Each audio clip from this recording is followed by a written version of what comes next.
And just like that, we're live and direct. A very good morning to you. My name is Rodosan Tandekiso, and this morning I have the privilege of not only sitting with incredible women, but having great conversations. The question becomes, generation equality, gender equality. Will we ever in our lifetime get to see that? And we believe that by having crucial conversations, this is the best way for us to start chartering our way in that direction. Thank you so much for honoring our invitation and being with us this morning. Wherever you may find yourself, we hope that you're safe and well, and that you're keeping to the rules and regulations, but more importantly, that you're ready to engage us in a conversation that we feel is a necessary one. And I'm excited, our panelists are excited, and we're ready to have a true and honest conversation here this morning.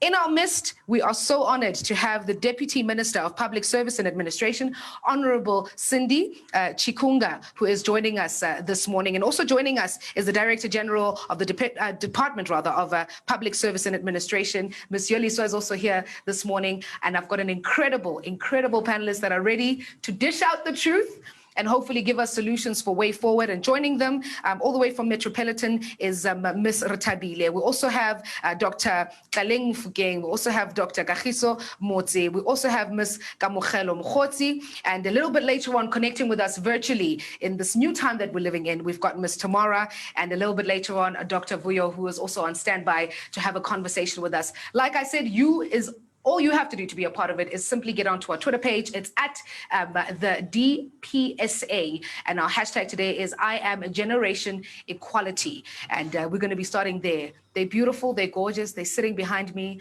I don't know if they're giving you winks. Are you winking, ladies? Are you waving? What are you doing? Hello. Good morning. How's everybody doing? Good. Oh, we can have a little bit more energy than that. Ladies. Yes. We're having real conversations this morning. And we're particularly excited. Thank you so much for honoring our invitation as well and joining us, and we are truly excited. And of course to Ms. Tamara and Dr. Vuyo, who've also connected with us. Thank you so much for joining us. We see you, and we appreciate you being here this morning. I'm going to start with you, Ms. Yolisa. Official, welcoming. Why are we here today? What are we talking about today? Thank you very much, Rodi. We are here today because we're talking about gender equality. With a specific focus on gender-based violence, with a specific focus on sexual violence and sexual harassment in the public service, or in the public sector. Public sector meaning broadly government institutions. So it's a broader challenge that faces society, but we are saying let's not pretend that it's not happening in the public service, but let's talk about it. Let's learn what are some of the interventions that we can do to deal with this particular scourge in the public service. Where are the policy gaps, and how do we deal with these policy gaps? It is also, we're closing off the Women's Month. Today is the 31st. So what a nice way of closing the Women's Month with these beautiful women surrounding me today. We are also closing off the Public Service Week, which is the Public Service Women's Week.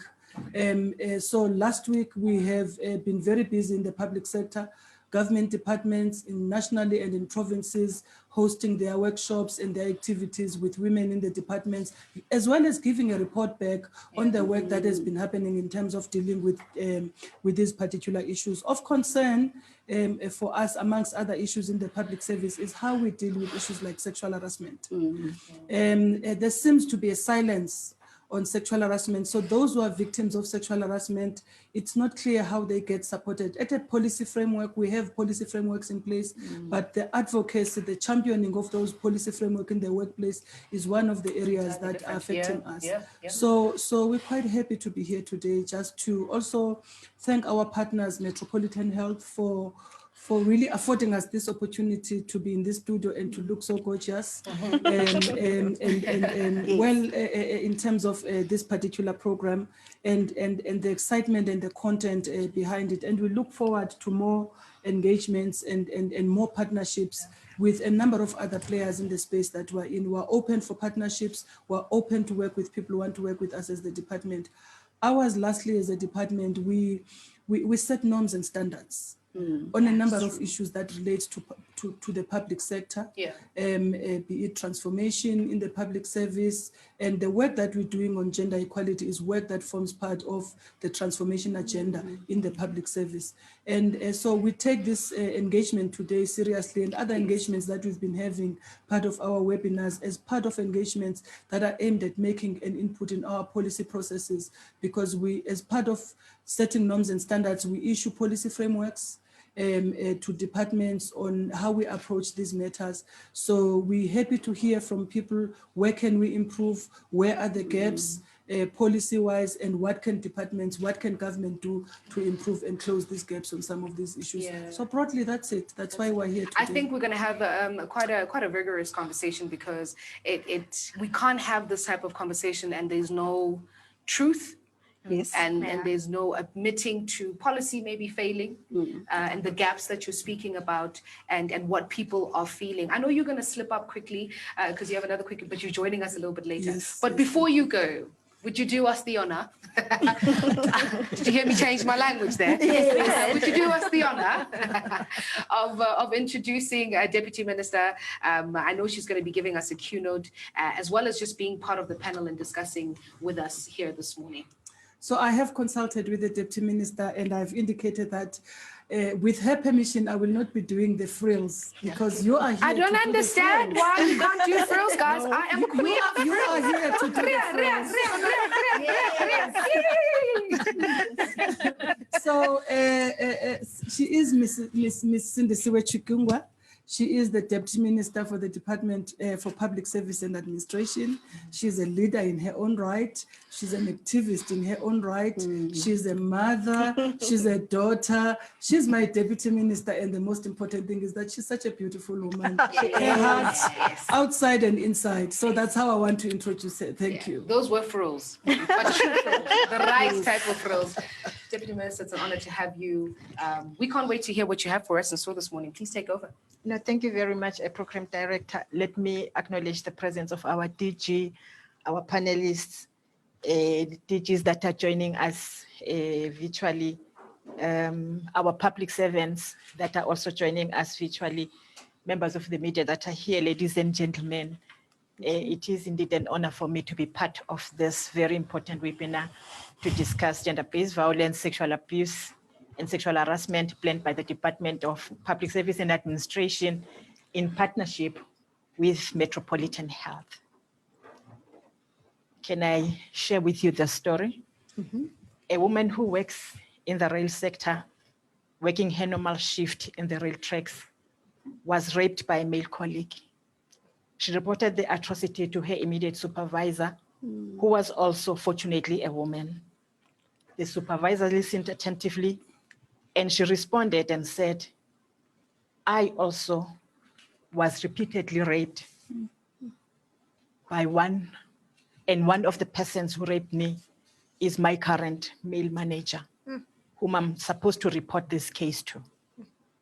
Now tell me, how do I report a rape criminal case to another criminal who is a rapist himself?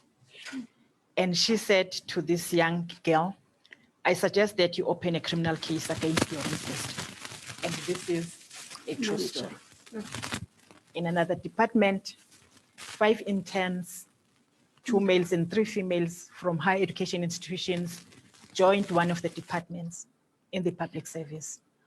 They were oriented about everything else, but not sexual harassment policy in the public service. And they also never met the Director General of the department, nor did they meet any of their political principals, that is your deputy minister or minister. The interns resumed work, and the 3 female interns received sexual advances immediately from their DDG, who is married and knew that he is HIV positive. all these advances were made with a promise for a permanent employment when the internship contract ends. Yeah. The first intern succumbed to sexual advances and slept with the DDG. And this continued in the offices, in the cars, and anywhere else. The second intern did not, but was mistreated for the duration of the training. The third intern reported the matter to a colleague who escalated it to the Director General. Unfortunately, the Director General was overwhelmed and was not ready to deal with the matter. Eventually, the third intern who reported the sexual harassment was dismissed and did not finish her internship training. The first male intern was later found to be infected with HIV from the DDG. The DDG is still employed in the public service, and the intern is unemployed. This is what our women in the public service and elsewhere are experiencing every day. The statistics that we receive from GEMS indicate that men between 49 to 50 something are infected. Many of them are infected with HIV. And these are the men that are actually abusing their positions to harass sexually these young ladies and young girls who join the public service. Our history and current reality emphasize the agency and vigor in which we need to address the social injustices women face. Noting the disturbing prevalence on sexual harassment in the workplace, it becomes imperative to reiterate the objectives, forms, and mitigation measures that have been put in place through sexual harassment policy. Can I probably define what sexual harassment is in terms of our policy? It is defined as unwelcomed verbal or physical behavior of sexual nature, especially by a person in authority toward a subordinate. The policy and procedures on the management of sexual harassment in the public service have 4 fundamental objectives, which are one, which I think it's important for me, to educate public service employees on sexual harassment in the workplace. If we were to do this, all our interns and young employees who join the public service would know as they join that there is such a sexual policy and this is what they need to do. Secondly, to provide guidelines and procedures on the effective management of sexual harassment complaints within the public service. And the policy is very clear on what the responsibilities of the DG are, what the responsibilities of the complainant or the victim are, and what the responsibilities of the advisor and the committee and everything are. But this is not implemented as expected. To ensure that all employees and clients of the public service are treated with respect and dignity, and to create an enabling and barrier-free workplace that is non-sexist and non-discriminatory.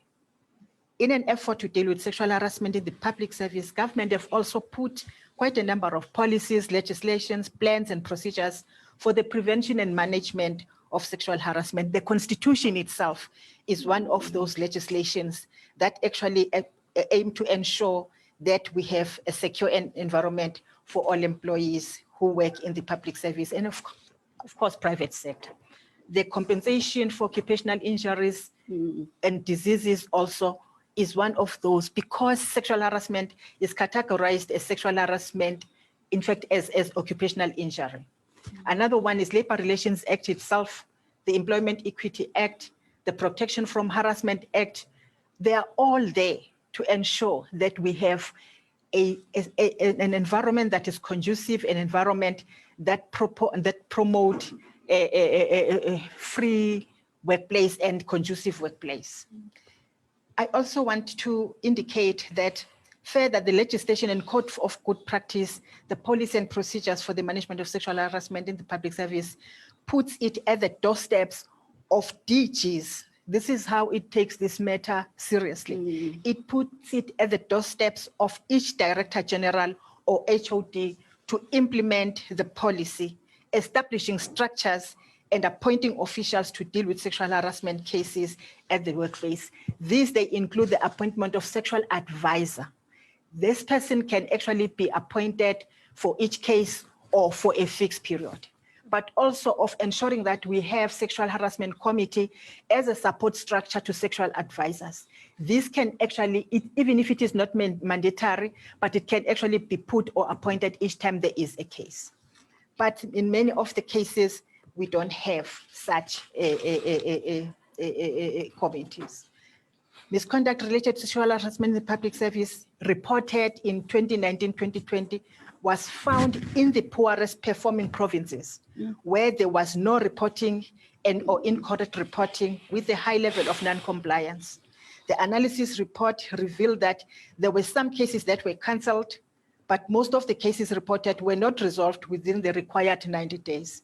It was also noted that some of the sanctions given were as serious as dismissal, which we are appreciating, and in some cases the perpetrators resigned before the cases were finalized. But what does this mean?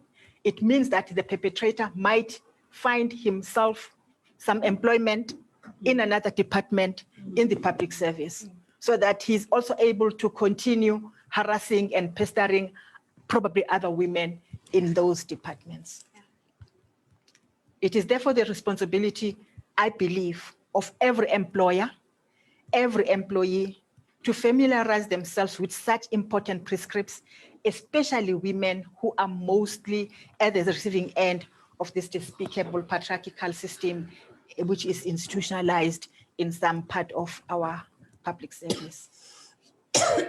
I believe that it has to be mandatory that as and when we have new employees, irrespective of their category, that as they are being orientated, this forms part of that. But also they are given this document so that as and when they are at home, they're able to read it and know exactly as to what to do in an event when there is sexual harassment, but also for them to know what sexual harassment is. My experience is that in one department, when I joined as the deputy minister, we had a male DG who would forever say, "You look beautiful with your dress. You can wear a curtain, it will fit you." Initially, I didn't mind. I thought it was just, he's complimenting me. But when it happened every day, I got irritated about it. And I confronted the person to say, "Look, thank you very much for the compliment, but let it stop now." And that was it. But young girls who join may not have that courage to confront a DG who, if she or she does, can actually victimize that young girl. And I think that is the issue that we are dealing with here. And I just want to mention that as government, we really have tried to put measures in place, but there is no law for morality. True. It depends on a person to say, "I will do my work with respect, with high morals, and I will not subject any of my employees to anything that is close to sexual harassment." I think I want to end there. Thank you very much. Thank you. Sure. Wow. I don't even know what to say. Yeah. Because I think there's so many hard truths in there. I think one of the main thing that I got out, I think you highlighted many of the policy gaps that are there, but speaking out can very easily be you being victimized even more. Yeah, of course. Which is the greater fight. And I think a little bit later when we have our discussions, we'll speak about some of the realities of the actions that we take, the policies that are in place. How do those two worlds meet with one another? Deputy Minister, thank you so much. We really do appreciate it, and we look forward to hearing you a little bit more in the panel discussions. You mentioned that Metropolitan Health is a partner, and that they've enabled us to have this conversation today. And from Metropolitan, we have Ms. Ratabile. Welcome. Thank you very much. Thank you, Rory. Let's speak a little bit about the partnership and Metropolitan feeling that this is a necessary partnership to have, something that they would put weight behind. What's your guys' vision aligning to what we're doing here today? Thank you so much, Rory. Our organization, in fact, has had a journey with the public sector, specifically with DPSA. And our journey, we've been touching the public sector in different segments, and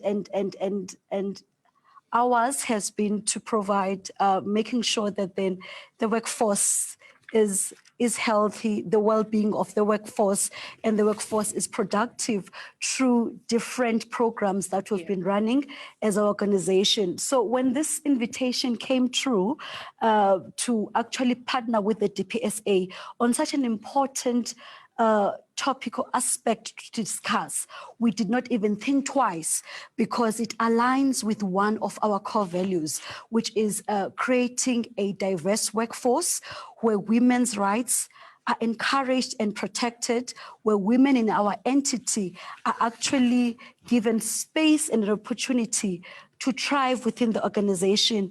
And of course, over and above women of Metropolitan Health, our organization has also prided itself with partnering in other programs that seek to promote gender equity, that seek to promote transformation. So it was just a natural big yes for us to say, if the DPSA, because if we think back, in his speeches, the president always says that we need the public-private partnerships in order to drive critical government policies and critical government programs. So for us to be a vehicle as Metropolitan Health to say, let the women in the public sector be protected, let the women in the public sector be given space to be women in terms of all these atrocities, how then do we come in as a partner? So it was just something that was natural for us to say yes, because of being on this journey with the public sector.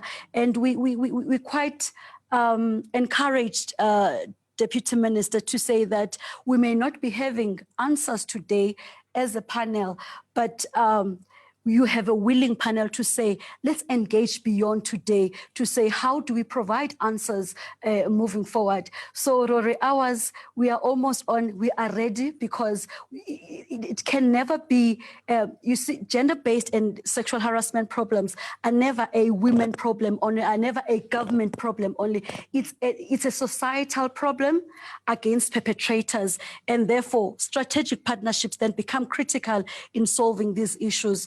So it's been nothing less than an honor as an organization to be part of this discussion. So yes, Thank you so much for joining us. We're excited, and I think we're gonna have a great time. Do you remember, you can be part of all the fun that's taking place. All you have to do is send us your tweets. A little bit later on, we have a answer a question session, and you get to ask anything. All right, they're here, all coming from different fields and backgrounds. And I think that's the uniqueness about this panel, is that we've got a little bit of everyone. And if you have any questions, it's at the DPSA, and our hashtag that we're using today is hashtag I am Generation Equality. We're going to move on to our second part of the program, where we start our panel discussion, and this is where your questions become very important. But before we get into that, I've got an incredible panel that is ready and get up for you this morning. Like I said, two of our panelists are joining us virtually. I'll start with the ladies who are in studio, looking very bright. I teased them a little bit earlier on. I said they look like the girls who sit at the back of the classroom, you know, the cool squad. And we look like the straight A students. Yes. Yeah. Looking bright and beautiful, ladies. Thank you so much for joining us. I'm going to start with you, Dr. Tlaleng. You are a gender commissioner and sexual and reproductive health expert, a face we know and that we love to always hear from. As we start our conversation today, just a bit of opening remarks, maybe to say where you'll be leaning towards in terms of our discussion this morning, and where your heart is at in terms of dealing with women issues in South Africa. So thank you very much, and thank you to the Deputy Minister. I think it's important to locate the issues of gender-based violence and safety in the workplace within a human rights framework. You know, the Deputy Minister was quite correct that sometimes we feel that people are missing morals, right? And the problem is that whose morality, right? Because we all come from very different points. And so it's important, especially South Africa, with the constitution that we have, to really align ourselves with the values in the constitution, because there are human rights aligned, right? And human rights standards are very important, because then we can understand that violations or harassment in the workplace is actually a human rights violation. It locates it within, or at least outside, just people feeling that women are asking for a favor. right? For asking to be safe at work, or women are asking, or women are too difficult, or asking right? too much. When when we refuse to go or share a car to go to a meeting late at night with one of our colleagues, and actually understand the responsibility of workplaces and employers to actually take seriously the issue of gender-based violence. And the public sector is one of the biggest employers in this country. And if most people spend a lot of time at work, the question is work safe? And we know it's not, based on the opening remarks as well of the Deputy Minister. And it's important to understand that South Africa ratifies a lot of other international instruments, right, and other international human rights framework, and that the International Labour Organization, for example, is currently in the process of ratifying or getting at least member states to sign on certain resolutions. And this is important for us as a country to support that and actually lead, because the world still looks to South Africa. Especially on human rights issues. And I think we have an opportunity now with the National Strategic Plan that the President has signed on gender-based violence to really make sure that that NSP finds expression in the policies of DPSA, that NSP finds expression in the prevention programming that has to take place in the workplace, because prevention is everyone's concern.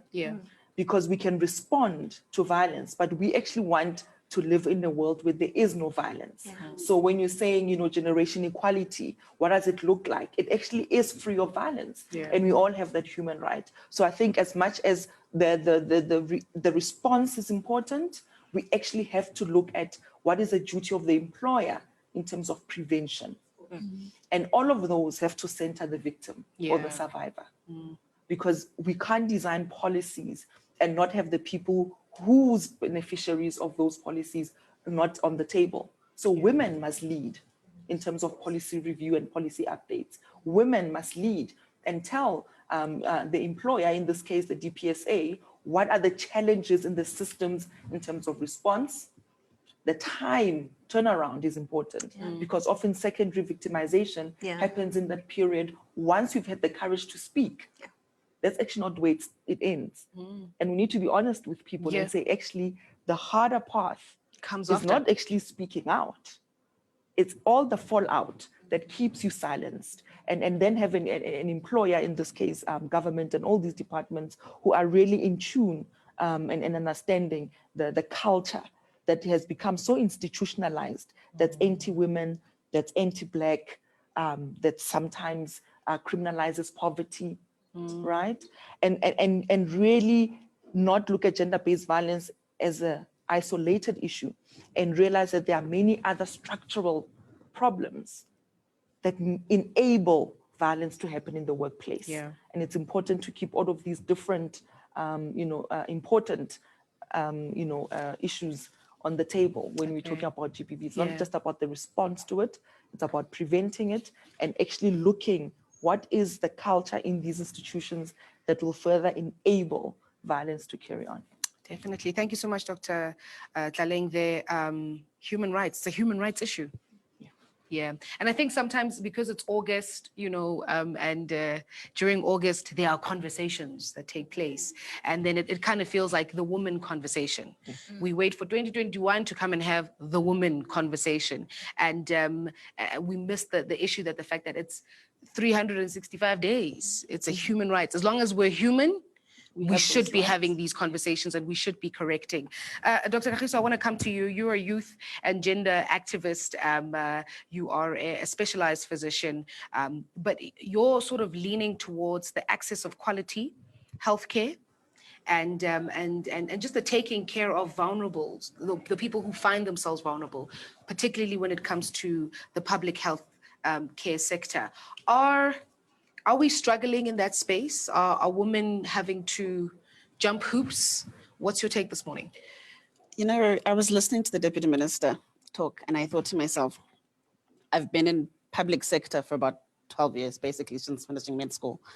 And I have no idea what the sexual harassment policy is in any hospital, in any facility I've ever worked in. I actually don't know if I was directly sexually assaulted at work, if I didn't have a gender commissioner in my speed dials, where I would start. Sure. because it's just never been there.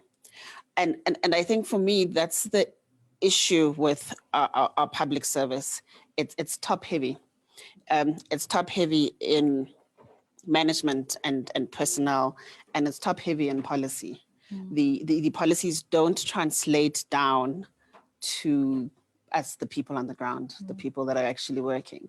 So I don't know what's in the framework. And I've in a couple of instances, it is difficult working in the healthcare sector, one, with the culture that is around. It's difficult to train. It's difficult to be a female registrar who's training to specialize and you're being sexually harassed by a senior within your department. You need that person to get through your exam. So it's not even a case of I need this person to this person to get through my exam. So often you're going to bite your lip wait until after the exam. And we've seen it in a lot of social media posts, because that becomes our avenue. Because often people wonder, why didn't you tell your supervisor? Why did you go and rant on Twitter? Because the ranting on Twitter is what you have access to. It's a case of, let me get my papers. When I get my papers, then I will try and put myself into a position in which I can now hopefully prevent this from happening to somebody else, or ease access for somebody else. But with that, I mean, I think in one of the institutions I've worked in, we had a case of a senior that had an allegation of sexual harassment against them. Also a public institution, a public hospital. And the processes took long. As Dr. Tlaleng says, the processes took long. So 3-4 months into it, he'd been on precautionary suspension while awaiting this process. And somebody came back and said, no, well, we're not done yet, but this person must come back to work. They can't be sitting at home fully paid while you're going through this process. And from the panel that was undertaking this exercise, they came back and said, put him back at work, but don't let him work with female patients. So bring him back and put him in a male ward. And at the time, it was probably most reasonable for him to come back into my ward. And I then sat in this meeting and said, but my male ward has female nurses, it has female interns, it has female junior staff members. So in 6 months' time, when this happens again, you're going to come back and you're going to say to me, but we had this incomplete process that was taking months that we just let go. Sure. And that's what you're taking. But your problem within the public healthcare system as well, as somebody that is within the institution and somebody that is working, is that the response is so segmented. I remember working at Barra at some point, and we were walking around, you would have your stethoscope on with all of your things, but in your back pocket, you had maize spray. Because just in case I run into somebody in the dark in the corridors, because your hospitals are structured like that. You walk in between wards at night and you walk outside. And security is male personnel. You don't know if it's the security that's assaulting you. You don't know, security is poorly run and poorly managed at the gate, so anybody can get in. So from that perspective, the hospital structure itself is not safe physically. So apart from not knowing who it is to report to, not knowing what the processes are to report, there's also this complete negligence of what does it take to create a gender safe environment within the healthcare sector for patients and for personnel. And then when you take it onto the other side into what is the patient experience when I've been assaulted, you look back at something as simple as the granny that is sitting in Taung doesn't have access to a healthcare facility within the public sector as a matter of an emergency on a Saturday night. She gets sexually assaulted by her grandson or by somebody off the street. It may take her 3 days to get to a healthcare facility that can actually put into effect what needs to happen at this point. You've got the fact that we've lost a lot of our rape crisis centers within the time because so much of them were dependent on the lotto. So when the lotto started to disintegrate and you no longer have this external support and grant system, you lose the rape crisis centers. So where a lot of hospitals used to have this little building outside or this little area where if you've got a rape victim, you don't take them through the whole process of going through a casualty and being subjected to an examination in casualty that doesn't have curtains, that doesn't have this, that doesn't have that, and just lacks the capacity to treat patients with dignity. You're losing that because you no longer have those structures. And so our response to gender-based violence within the healthcare system cannot be dependent on sponsorship. It cannot be dependent on grants. It has to be sustained from government, from the policy to funding to infrastructure, because those things can't fall apart because now your private sector is no longer making money and you don't need to, you don't need the tax break. Because that's unfortunately what happens. It's not a priority within the healthcare system to support these patients. Because it's not a priority, it's not an area of interest. It's not a research area that's going to earn me journal articles and publish and send me to conferences. And so because there is really very little self-gratification in the process of handling gender-based violence within the public sector, it doesn't get the attention that it needs from a management perspective. It doesn't get the attention that it needs from a clinician perspective, because it's difficult. It is soul destroying by and large. And so it's literally just been relegated to primary level care within the healthcare system. And it's not primary level care. It's not. It's a very complicated manner to manage. The patients are distraught, and the entire processing and the system is just fraught with so many problems. So for me, both sides need attention. You know, I want the protection as a public sector worker to say my employment in my area is safe. You know, my hospital is safe. I can walk around and I'm going to be protected. And when somebody steps out of tune, I don't have to wait for the crisis or for the extreme measures and the extreme violence before you can say no. You see, the deputy minister was in a good position in her instance, in her situation of harassment, because she's older, she's more accomplished. She doesn't need the DDG for very much, or doesn't need whoever else. Yeah, at all. She doesn't need them at all, you know? At all. So, at all. So she's literally, she was in the position to say, no, this is out of order, it's out of line, do not do, it makes me uncomfortable. But something as simple as saying, I'm not swearing at you, I'm telling you that you are encroaching in my personal space, or my interaction with you makes me uncomfortable, is something that junior staff members don't have the capacity to do.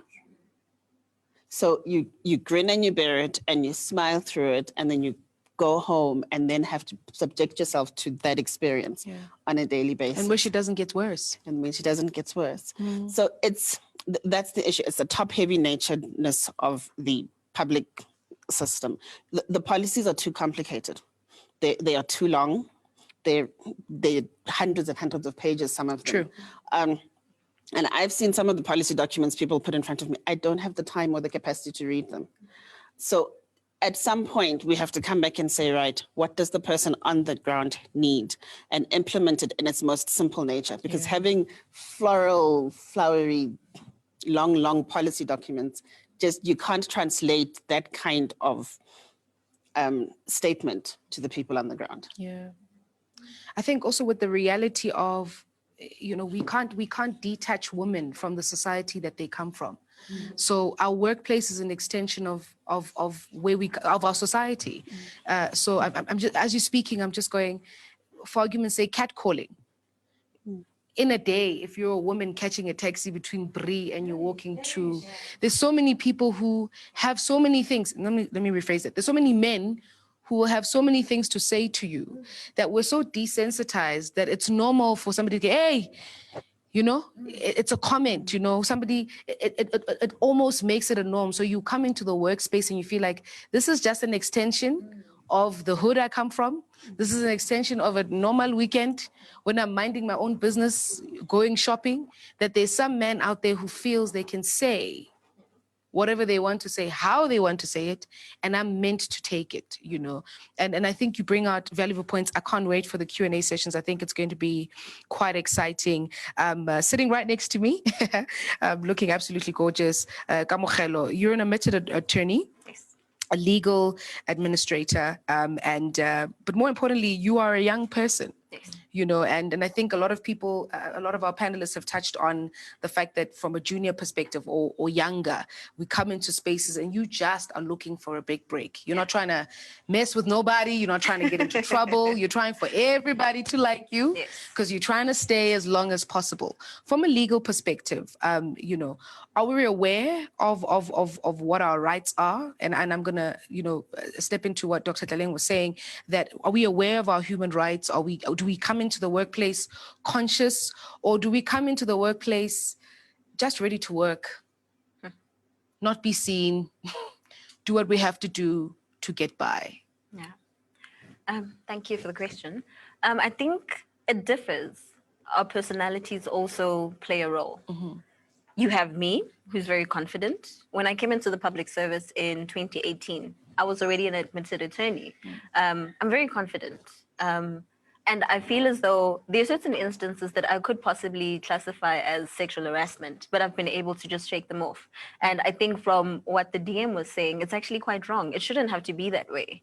And I think you have another individual, for instance, an intern, who comes in, wants to actually secure a permanent position, and they're then being told, oh, in order for you to get a permanent position, you actually have to sleep with me, or you actually have to do ABC. So you have different personalities, people at different stances of their lives who are trying to achieve certain goals. But I think a lot of us aren't really aware of our rights. I think we tend to be more aware of certain rights that are immediate, as opposed to rights to bodily integrity that take a backseat. Because at the moment, I'm trying to earn a living. I'm trying to make the most of life. I prioritize, for instance, my right to privacy, but then it goes hand in hand with your right to bodily integrity, because you're invading the space. It's a personal space. So I think a lot of us aren't really aware.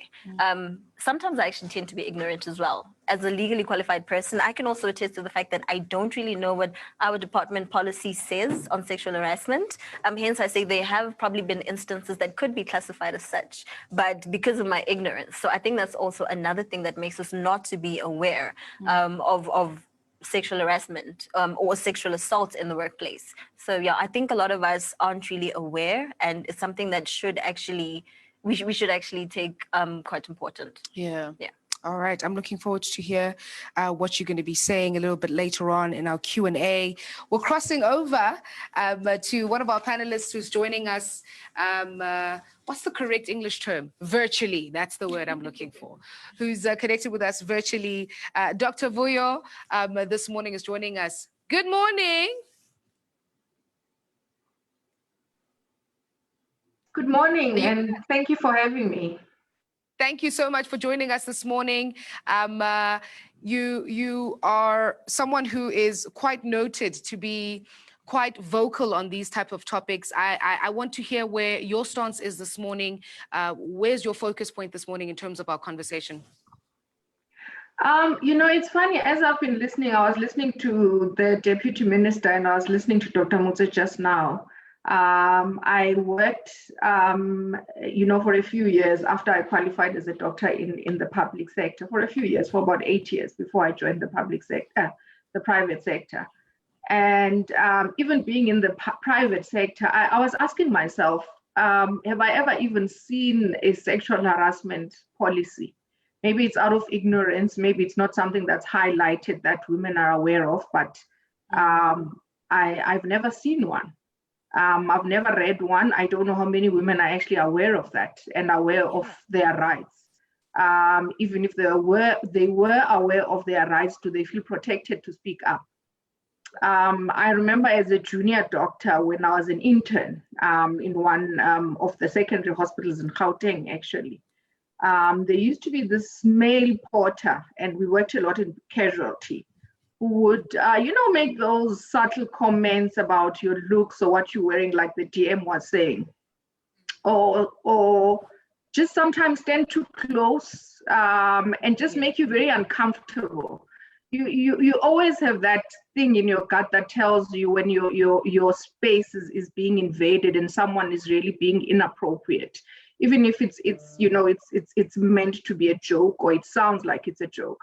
And I remember a couple of times I would be on a break from casualty and I would be going up to the doctor's rooms, and he would, as I'm walking down the passage towards the exit, he would follow me. Not follow me, just walk a few steps ahead of me. It always made me very uncomfortable.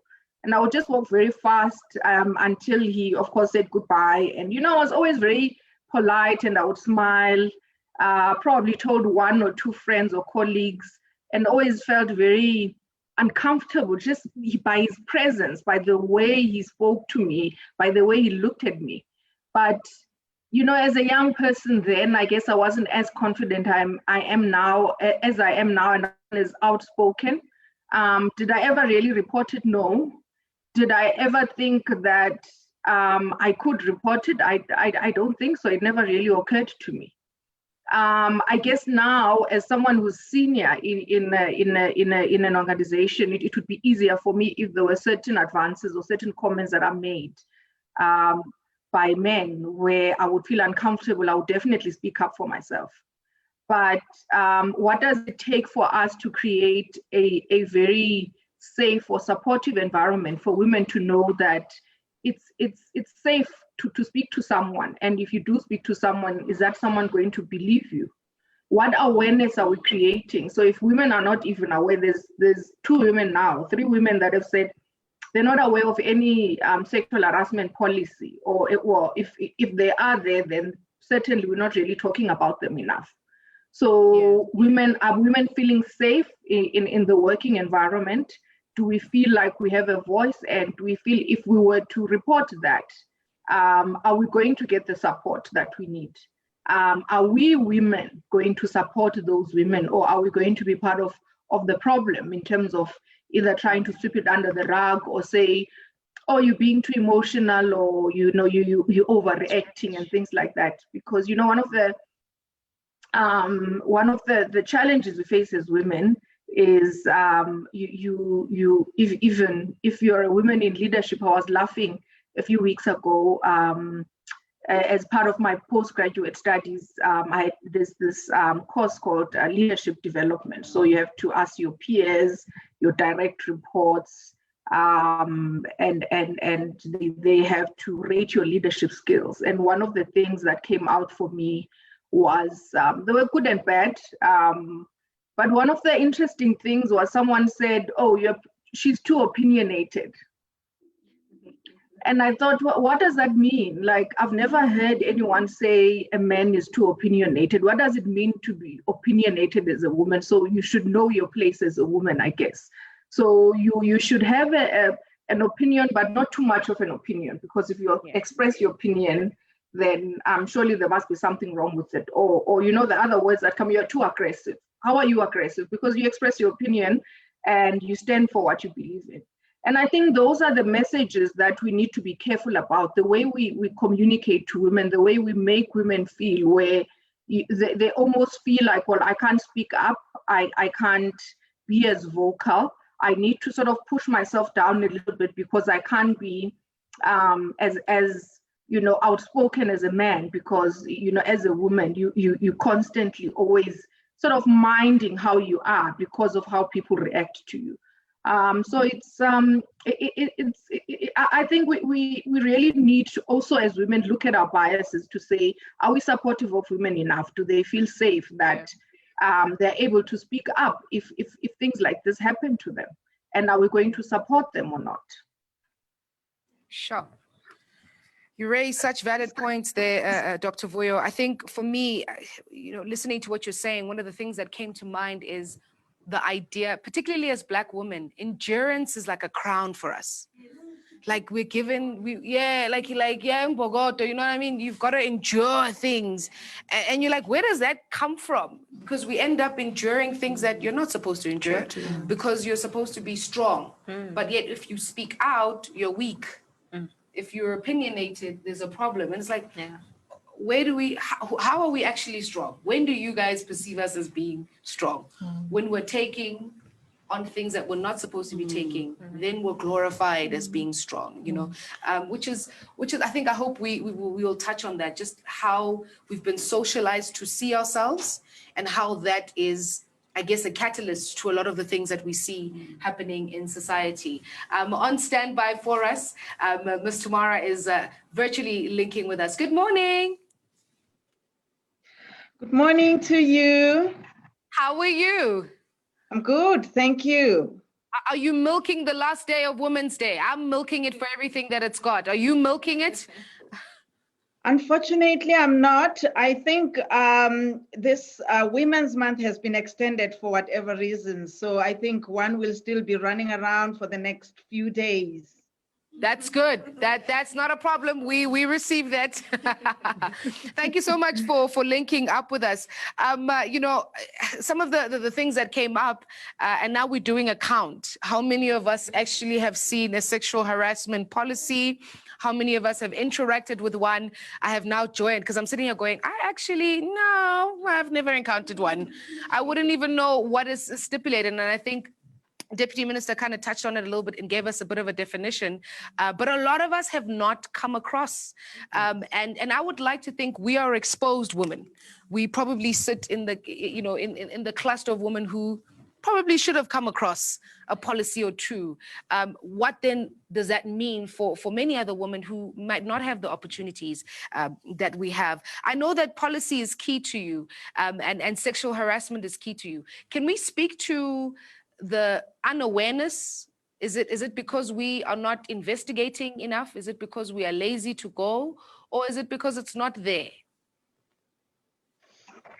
Thank you very much for the question. And yes, I must say that listening from the conversation, the Deputy Minister and Dr. Kaleng actually referred to the violation of human rights. And I just want to extend it and say that it's not just violation of fundamental human rights, but it's also some kind of violation and undermining of equality or achieving gender equality in general. So yes, I must say that policies are in place, and it's quite true from our former speakers that some of those policies are quite, you know, huge documents that are sitting somewhere collecting dust.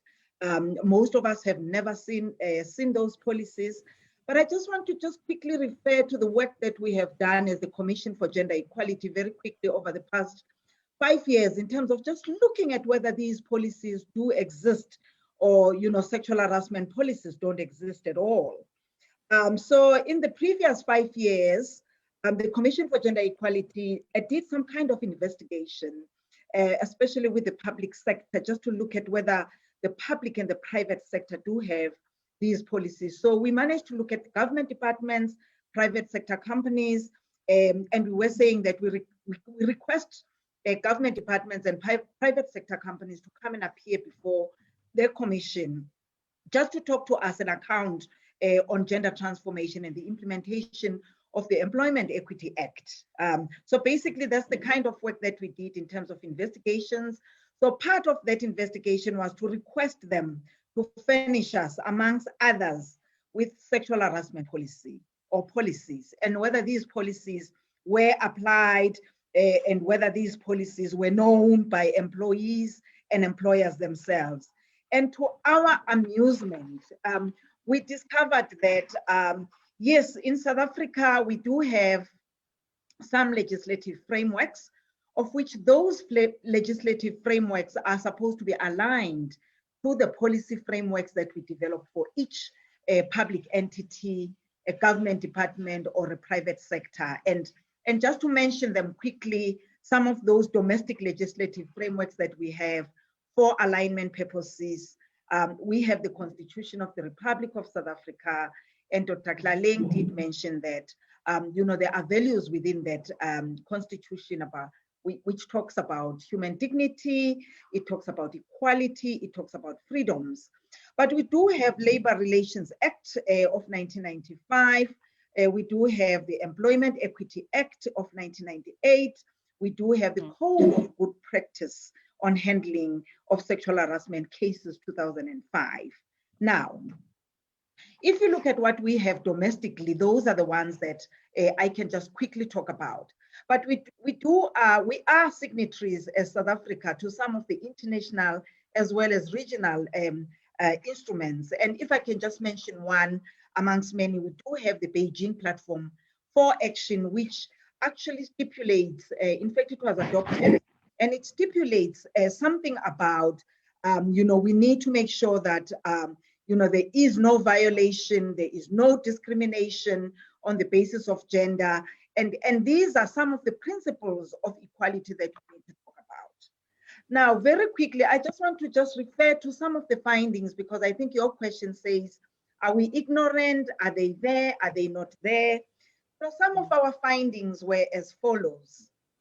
First and foremost, most of the public sector did submit some of the policies, sexual harassment policies. And those policies were not known by either staff members, they were not known by the employer himself or herself, but there were some policies that were there, and some of them were still in draft forms. They were not finalized as final draft forms, but they were developed, but they were still drafts. And most employers did not have sexual harassment policies in place. So if you go to other public sector government companies or government departments, those policies were non-existent. Sure. And if they were there, adopted some years ago, some of those policies were not reviewed because policies are supposed to be reviewed on a regular basis, whether it's 2 years, there is a review, or a 5-year review, kind of a review. But those policies, if in place, they were not reviewed at all. And what was also important observation was that there was no training whatsoever. In fact, from induction phase, there was no induction of new employers in terms of saying this is part of the policy that we have within this department, or there was no training of employers to say, let's take you through the training so that you are aware of what the policy imperatives are saying. If there is, or if you happen to be in that space, this is what you need to do. And, or if you want to report, these are some of the mechanisms that we have within a government department where you can actually report. You can report directly, or you can report indirectly as an anonymous person. So those things were not there. And again, the policies were largely silent on issues of malafide complaint, where you are supposed to actually know that, if you are a complainant and if you have to suffer from some kind of secondary victimization in the process, what are your rights and obligation as an employee, whether you are a full-time, you are a part-time, or you are an intern. And I must say that all of these things were some of our findings, and we made some recommendations in terms of the employer's obligation in terms of making sure that all the policies that were in place are supposed to be known. There are supposed to be processes and procedures that are supposed to be followed by government departments in terms of making sure that the policies were not only there, but they were known and they were put in action by each government department in South Africa. I would pause there for now. Sure. I think the shocking truth there is a lot of, I think, Deputy Minister, as she was speaking, I could hear you going, yep, and that one, yes, and that one. So there are policies that are put in place that are meant to protect us. But I think one of our speakers did earlier highlight that there's a break in between. Disconnect. There's a disconnect of some sort between having the policies there and it meaning something to us. As the speakers were speaking, I'm thinking of back in primary days, our human rights were put on a chart in bullet points at the back of the classroom or when you walk in, and you almost could read and go, my rights are 1, 2, 3, 4, 5, 6, 7. If somebody does 1, 2, it means, and it was that basic. Deputy Minister, let me maybe start with you. You started us off and highlighted that there are gaps and that these are crucial gaps, and these gaps are becoming costly. You're seeing the number of cases growing. You're seeing the number of just gender-based violence, whether it's harassment, that the female, somebody called it a secondary pandemic, that we're going through, COVID, but there's a secondary pandemic that's been there for decades, and we've kind of been silent about it.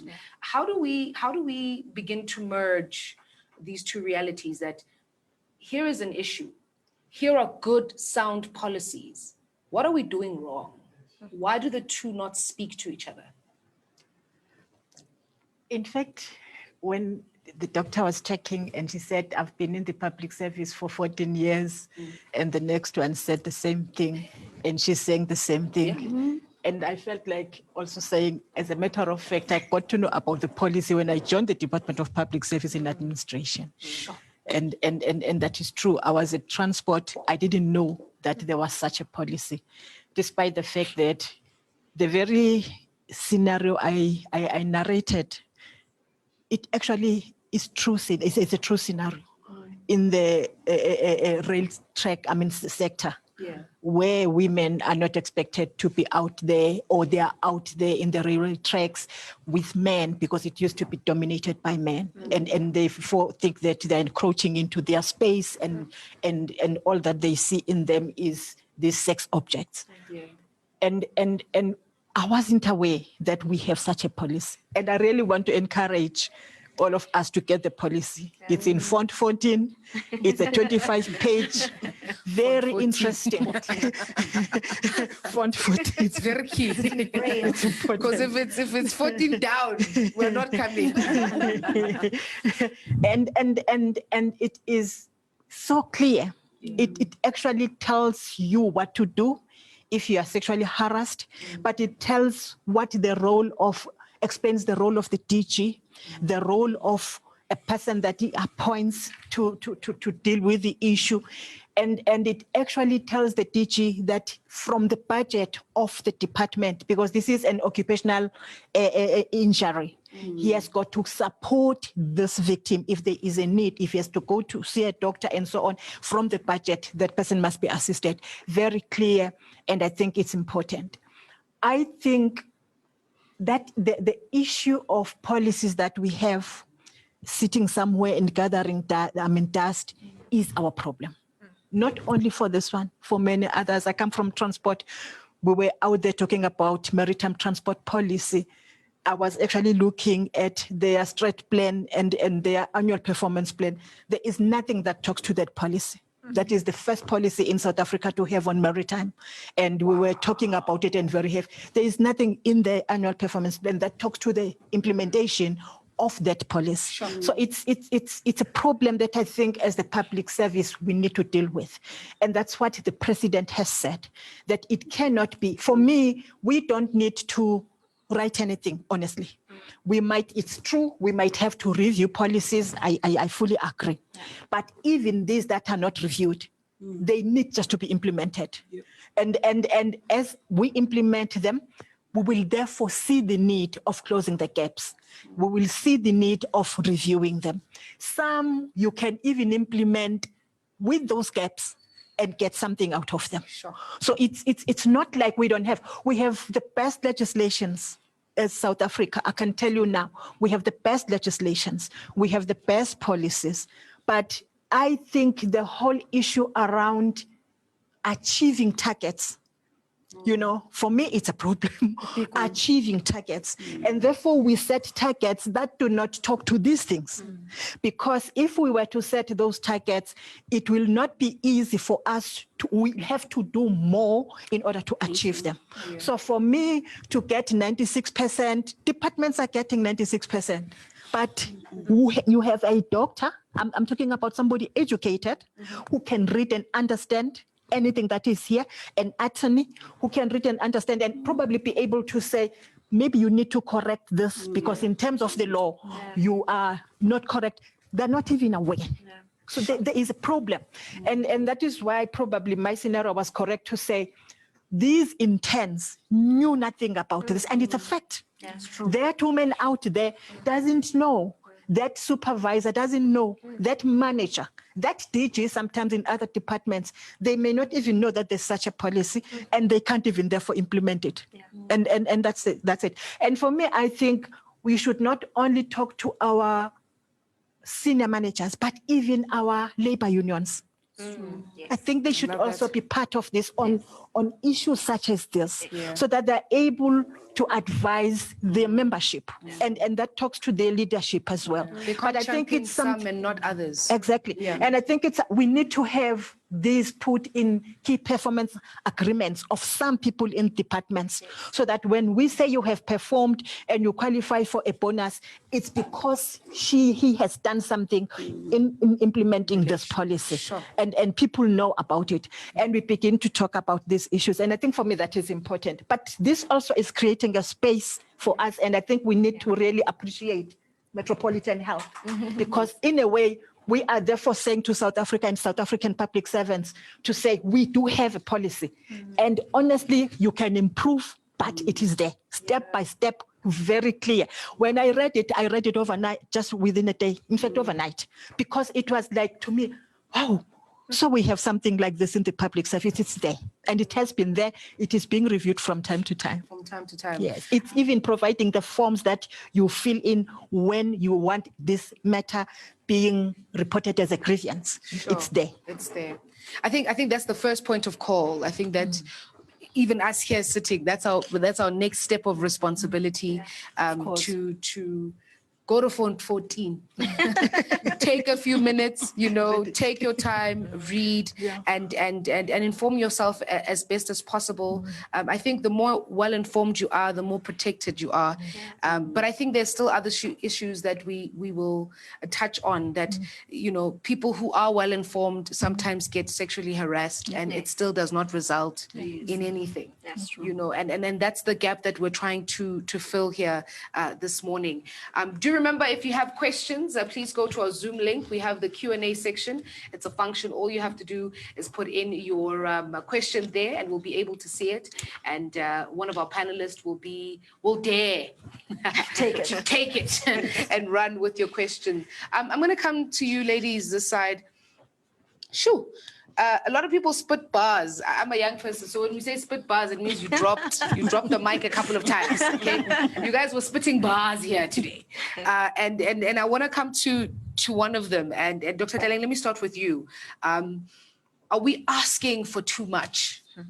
I think that statement hurt me a little bit, because it's something that we hear a lot within our society. It's something that we hear, within our workspaces. And I think one of the panelists said that we spend most of our time at work. If there's the one place you want to feel safe, it probably is going to be your workspace.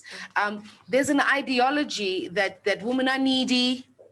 We clingy, we're too sensitive, we take everything too personally.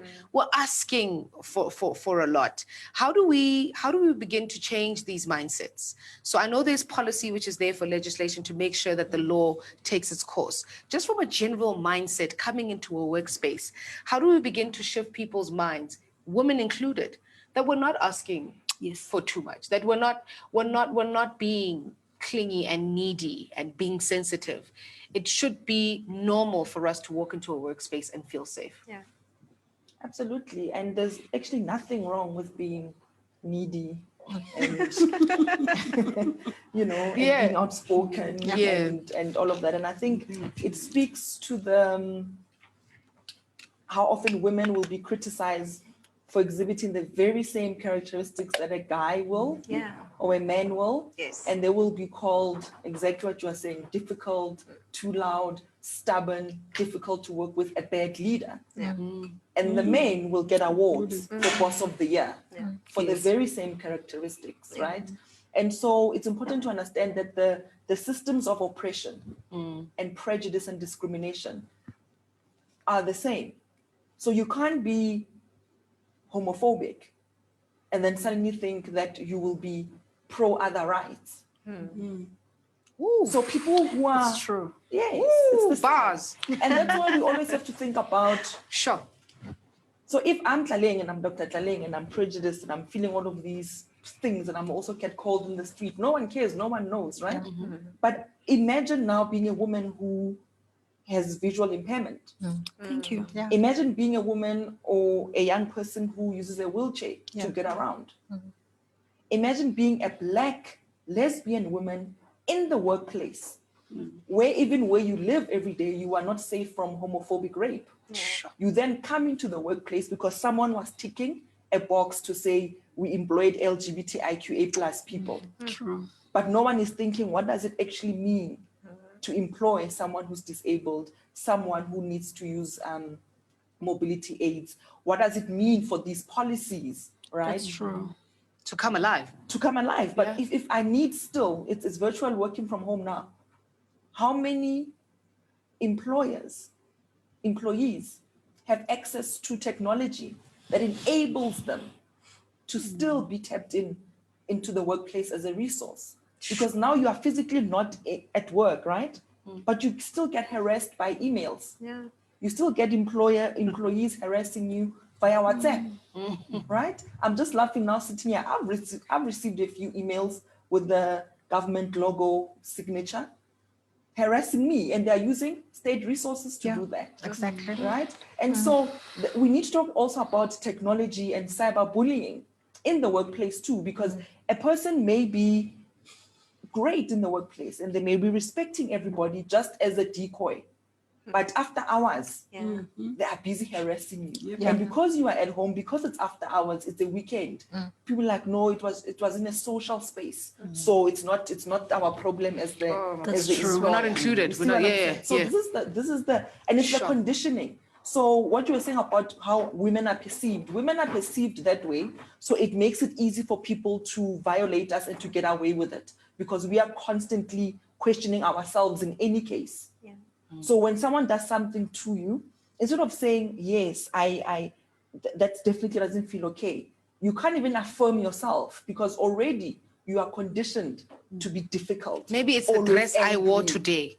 You see what I'm That's saying? why that compliment came out. Shaming Yeah. and blaming people who are experiencing violence. Yeah. And it comes from even before you are born, when people are pregnant. Yeah. They ask, oh, what is it? And you say it's a girl. They're like, oh, when are you trying for a boy? Yeah. You are pregnant. And they're already telling you this pregnancy is worthless because it's a girl. And so when are you trying for a boy? Before we are even born as women, that's how deep inequality is. Yeah. So when you want generation equality, you need to think about every single experience, every single step of the way from before we are even born. Sure. That's scary. That's absolutely scary. I think you bring out a valid point. I have a question for all of us, and it's just by a show of hands. We don't have to necessarily answer it. In the past 2 months, can you safely say that you felt unsafe in any space, be it at work, in the parking lot, driving in your car, just the last 2 months? Let's just say the last 60 days. Has anybody felt like, you know, let's just say, of course, 60, it's And just I'll raise 60. another one. Because it's all of us, we should actually be doing this. Let's take it maybe in the last 30 days, you know, last 30 days maybe, where you just felt like, hey, go Raf Ganganila. Let's be risky. Let's say the last 15 days. Last 15 days. You can even say the last 3 days. You know? I'm almost going to be very, very unnecessary right now. Let's say maybe in the past week. Yes. In the past week. So I think what I'm trying to, I'm even getting goosebumps. What I'm trying to highlight is that I sometimes feel that we don't have the real conversations, and because maybe it was Holo and, you know, nice, that sometimes we don't even admit to ourselves how scared we are. That's true. Yeah. You know, because I know these are women that are championing issues for other women, but the reality to sit here and go, we ourselves I'm scared. you know, are scared. We ourselves don't have it figured out. And the reason why I'm bringing this across, because I think a lot of times when webinars like this are happening and we've got panelists, you know, sometimes we sit at home and go, bona, you know, kidokcha. And you're like, what's that got to do with anything? I'm still a woman, you know. Also, better Metropolitan, I'm still a woman, you know. Get deputy minister, best you believe, I'm still a woman, and I really want that if you are watching, that you don't create a disconnect for yourself, feeling that maybe there's a level of privilege that we may come from. Is that we completely resonate and understand the struggle. About a week ago, I was stopped. I was coming from work by a traffic officer. And it was a little bit after curfew, because I work in television, so our times are not, we're essential workers. And I was like, this is normal. Stopped, spoke to him, gave him my particulars. He checked, went around the car, took my license, went to his car, and came back, asked for my numbers. I said no. I drove off. And I don't know if everybody at home will be able to see this. I now have a contact on my phone. If you ladies will see, that's written traffic officer. Wow. So the same guy who stopped me somehow went to go get my particulars. Oh, wow. And now calls me. And where do I go? Who am I speaking to say I was legally stopped? I handed over my particulars like I meant to. I was asked for numbers. I said no. But my particulars obviously were there. He, however, has his ways of reaching. So it means if he can get my number, he's got my address. Yes. So at what point, you know, I hear we speaking about the public sector, but is there a general rule of thumb that's out there that men can do whatever they want when they want to do it? And Dr. Vuyo, I'm going to bounce it off to you because we're speaking equality, that men feel that they can do whatever it is that they want to do when they want to do it. And that as women, we have somehow been put in a space to accept it as the norm. That I can be stopped by a stranger and later, a few days, that stranger can give me a call and demand coffee and a muffin. He offered me coffee and a muffin, Dr. Vuyo. He offered me coffee and a muffin. How in 2020 is this still our lives? You know, there's a pandemic in South Africa that we don't talk about, and we cry. There's stories in the news, you know, every few weeks of a woman that has been killed by a partner most of the time, sometimes by a stranger, little girls being raped. There's something fundamentally wrong with our society where men do feel that they have the right to abuse women, to take advantage of women, to kill women. Femicide and gender-based violence in South Africa is a pandemic, and it's actually a crisis. But there's something in our society that tells men that they do have the right to do these things. Because society allows them, because they might, well, if we're lucky, they go to jail for a few years, or the case gets lost, or the docket gets lost, or, you know, the damage it cannot be done. There are people who are suffering from traumas of sexual abuse and rape and domestic violence. Men feel they own women, they can do whatever it is, and they can get away with it. And the sad part is that a lot of the time they do. And even in normal society, it looks like it's something normal. Let me tell you a story that happened to me around about this time last year when, you know, young women were getting killed in Cape Town.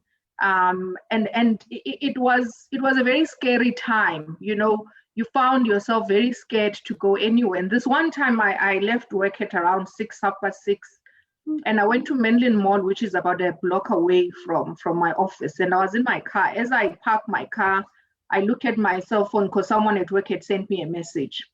As I'm busy responding to this message, I can see from the side of my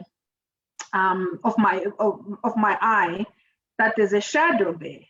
Then there's a strange man just standing outside my window. I'm sitting in my car, the car is locked, and he waves hi, and then I look at him. He's not the car guard, he's just a regular, normal guy. He looks like he's from work. And he says hello, and I say, oh, and he asked me, can you turn down your window? Down the window. Roll down your window, and I say no. And you could see he couldn't understand why. Why wouldn't I roll down my window and speak to him or come out and speak to him? And I did not roll down my window. I said, no, absolutely not. I do not know me, do not know you, and get away from me. I don't know whether he heard me or not, because obviously the window was not rolled down. But I think it's that thing that it's okay for your space to be invaded. And I was really scared. Maybe it was because of everything that had been happening in the last few weeks. It's really scary. I sat in my car for about 20 minutes. This guy was driving a nice Mercedes Benz. I could see him in my rearview mirror. He went to his car, took out something out of his boot and went into the mall. And I had to wait 20 minutes because I felt really violated to say, but what makes you think you've got the right to just approach a woman that you haven't even seen? You only see like probably the top half of me as I'm driving in. And you think it's okay for to just come and violate my space like that.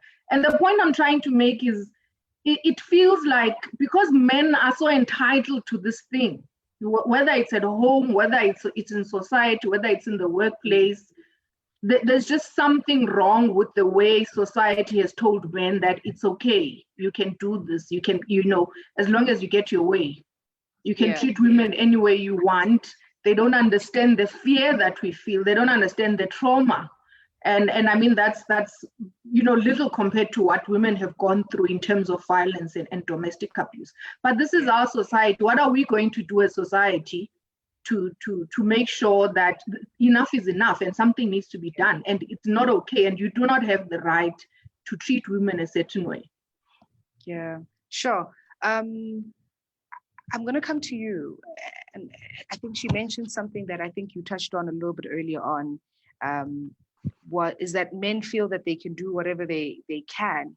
And I think a lot of the times it's because they know that there's a level of dependency that's there. So you made an example of, when you were still making your way up in medical school, that you need this person. Like if I mess this environment up, how then do I get to the next level because I need this person? Do you feel that we're not doing, there's a high dependency of men within workspaces that keeps women in the spaces that they are. It keeps them quiet. It keeps them in a place where it disempowers them. I think that one of our biggest, it's a society thing, is that we are very male dominant and male dependent. And then what happens is when women then climb the ladder, they then also perpetuate that patriarchy. So men are not patriarchal in isolation. Men are patriarchal because there are women around. They are patriarchal because they are. And then there are women around them that facilitate the patriarchy. And enable it. And they enable it. So that's the problem with the structure. It's the same thing with racism, is they are social constructs and structures that perpetuate it and enable it. And it is very difficult to escape it. And what it actually depends on is that those of us that do somehow manage to escape or do somehow manage to get through the cracks, really, because it's a mission. Yeah. It's not something that's granted to you. You've really got to grind your way through the system. Is that you then get there and so I'm going to do things differently. And I'm not going to be that person that perpetuates the violence and the patriarchy that was inflicted on me. I'm not going to inflict it on those that are coming behind me. But even in doing that, it's difficult. I liked what the Deputy Minister was saying. She mentioned the KPIs in government. And one of my pet grinds and pet peeves is public sector people love to come up with arbitrary KPIs. It's this tick sheet. It's literally. What's your KPI? We're going to count 10 smarties. And at the end, I'm thinking, but you have such a huge portfolio. Your responsibility is so great, but you are measuring your KPI based on, we managed to count 10 smarties. So within that sector, it really has to be a KPI to say, how is it that you are facilitating it? But the problem is that as women, you then get disrespected by the structures around you. Yeah. And one of the things in being young and slipping through the cracks is now it's no longer just the men, it's the, oh, but we're older than you. Yes.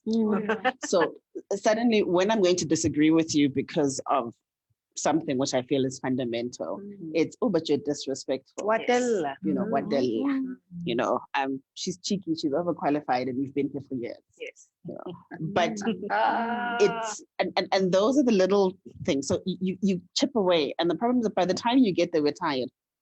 And everybody often tells me within my hospital, look, so when you've got energy, you still have energy to fight through these things, you know. And we can't afford to get tired, because when we tire, you let it go. And when you tire, it's like, this happens every day. You just let it go.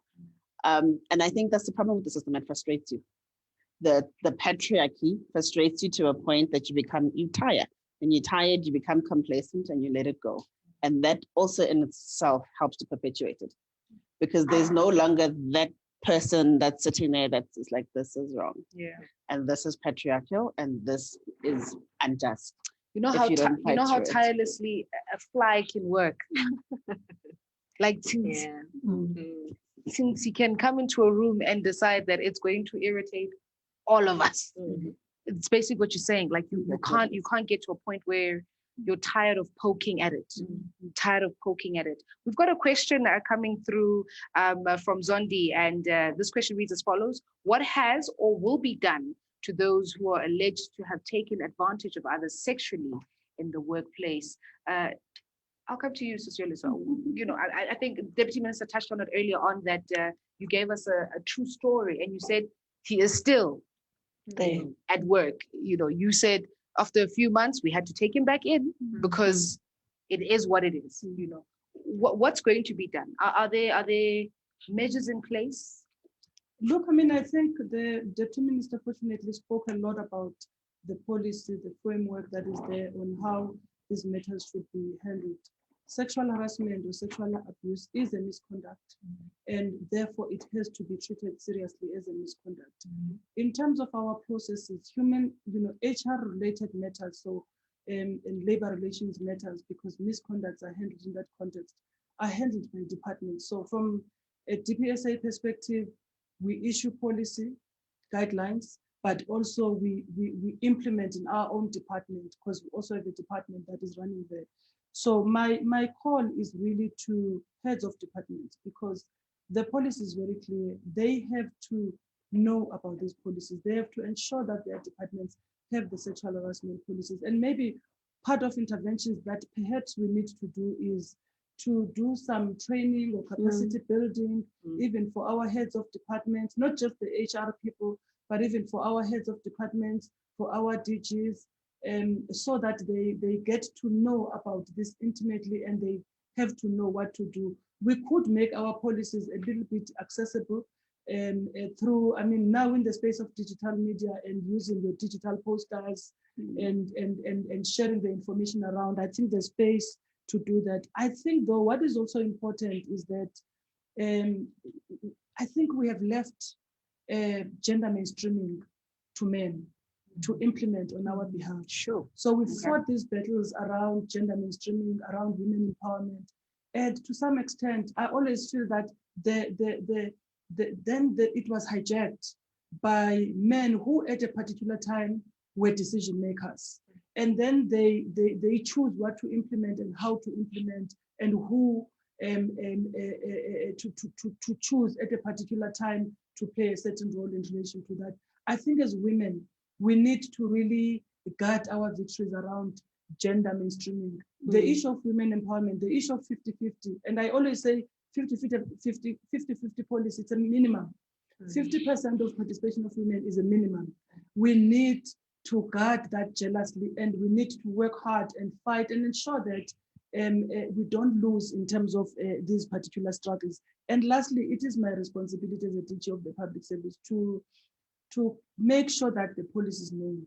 So, so we will have to go back and look at how best do we ensure that this policy is known, because it's quite critical that it's known. It's quite critical that the younger people and the older women are protected. There was an issue, I think Dr. Tlaleng raised, I can't remember, but there was an issue just around the intergenerational issues. As older, we are different generations in the public service. One of the relationships I enjoy, I have a deputy minister who's female, who is very supportive in relation to my work, who's also my blind spot to some extent. Watch out for this and this teaching. I think that I should be able to do the same to those who are younger than me, like Gamu and others in the department. So we as older women and the women who are older than us should be able to handhold without wanting to impose. The problem is when the older woman wants to control you and wants to impose and wants to tell you what to do, as if you don't have your own mind of thinking about things or your own innovation. And also when they keep on reminding you, like I'm a DG in the Department of Public Service and Administration, so I don't want to be reminded that the previous DGs were men, they were doing it like this, and therefore we expect you to do it like this. Recognize me as an individual who is bringing certain skills, who have gone through a particular process of screening to test my capability to ensure that I qualify for this position. So I am in this position because I qualify, because I can bring the best of me out of this position. So let's not second guess each other in the different positions. And sometimes older women play that role to younger women. They will second guess you because of age. They will second guess you because of experience. And yet, you know, age is a function of nature. You were just born before me, and I was just born before you. So function of nature. So for me, so those things we just need to keep an eye on. We need to be self-aware as women. It starts with us. We have to hold these younger women and create opportunities for them to grow. And we have to take back our power in respect to women empowerment and gender mainstreaming in the public service in particular.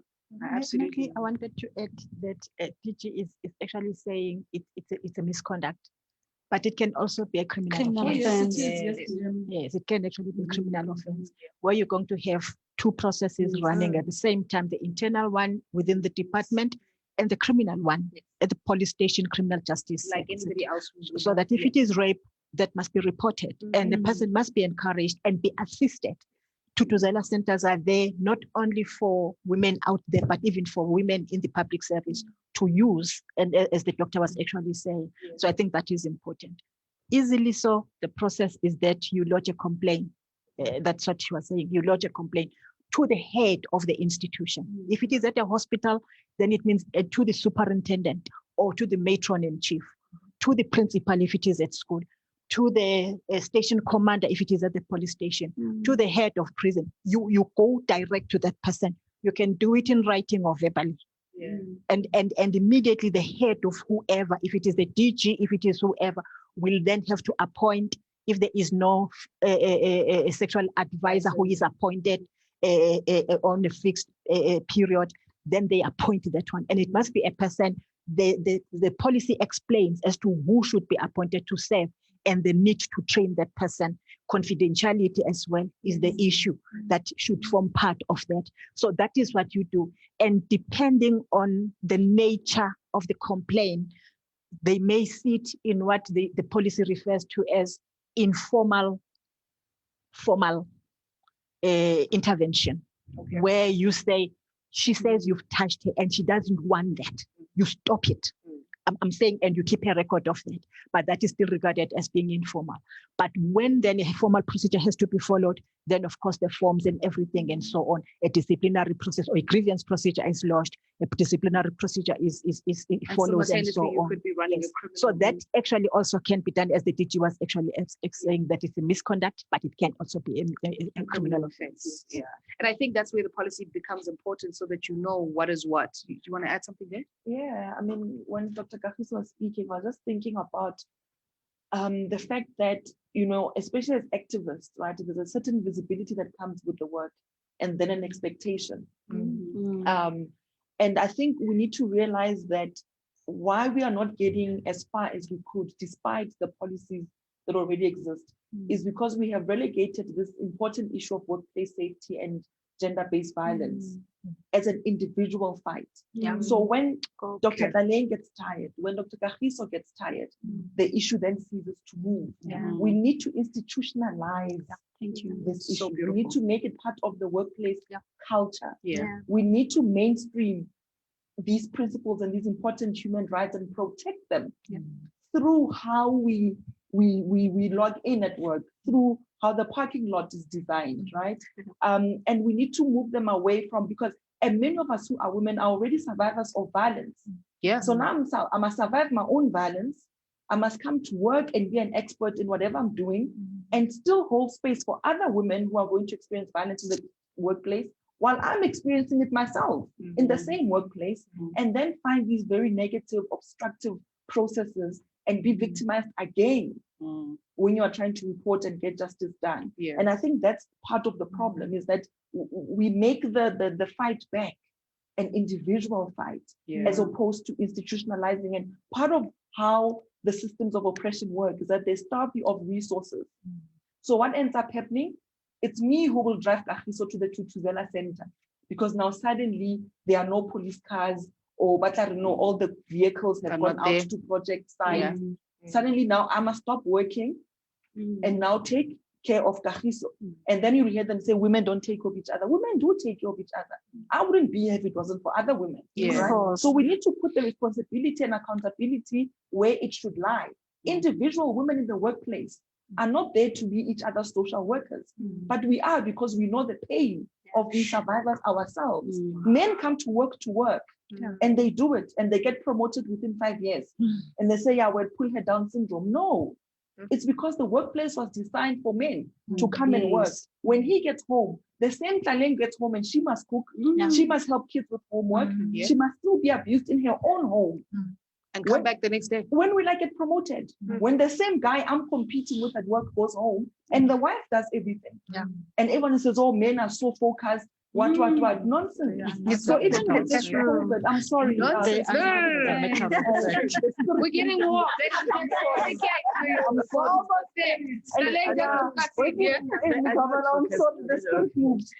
But you see, and I think that's what's so sad about this, is that we are being constantly triggered, constantly having to be there, and using our own resources. If you look in our own communities, where a lot of women then get referred, right, to non-governmental institutions in communities, those shelters are being run from women's pockets, our money. With COVID, we know that even before COVID, women were still in mostly the unsecure jobs. Even when we are hired in public sector, we are still out there doing admin, making tea, support stuff, right? When COVID hits, who lost jobs the most and first? It's those lower jobs, and it's mostly women, and it's mostly Black women. So where is the money for me to now support the shelter if I'm unemployed? So it means even the safety net that existed in communities is now no longer there, because those women are out of jobs themselves. And so we need to really understand what it means just to survive every single day in South Africa. Just to survive, never mind do your job. So it's to really, get to work. It's really, really a lot. And I think for me, we need to really, accountability is a very part of this, and political will is a very important part. We've seen now how when a crisis is really seen and accepted as such, even politically, you get resources mobilized, billions of rands for procurement, training, service, alles. You get updates, you get statistics and data being collected, you get policies that are updated within 2 days. A press conference is done, followed by an immediate policy update, followed by money. Why are we not getting that for gender-based violence and issues of violence in this country? So we know the capacity is there. Why is it not? So we can't accept a post-COVID situation where we go back to and say, no, we must still go table this and wherever. But you did it for COVID because you accepted that COVID was a crisis. So if you say GBV is a pandemic, is a crisis, what is the matching activity? Response. Sure, response. Do you want to jump in there? I've got another question, but you can jump in there. Yes. We're getting warm, so it's fine. I think we're really getting warm now. You see, Dr. Tlalang is raising a very important issue of the fact that because women seem to occupy the lowest positions, and in mind, then Deputy Minister comes women with disability and sexual harassment, because they will also occupy the lowest jobs, because we are so target obsessed that the law says 2% of persons with disabilities, and then we just push them in those jobs. Their progression within organizations is not even a priority because we do have them in the system anyways. So so it's fine, they occupy their 2%. And therefore, even when now they experience issues of sexual harassment, when we try to support them on a personal basis, they will say, but Tabele, you know how long it took me for me to get the position. And secondly, you know how my employer tried to reasonably accommodate for me. So I don't want to create problems. So almost they're talking about issues of compliance, legal compliance as favors. So I'm done a favor by being reasonably accommodated. Therefore, I'm not going to create an issue as a woman with a disability and say I'm being violated because I've been done a favor. They've bought me a specialized chair. So why now must I say I'm being sexually violated?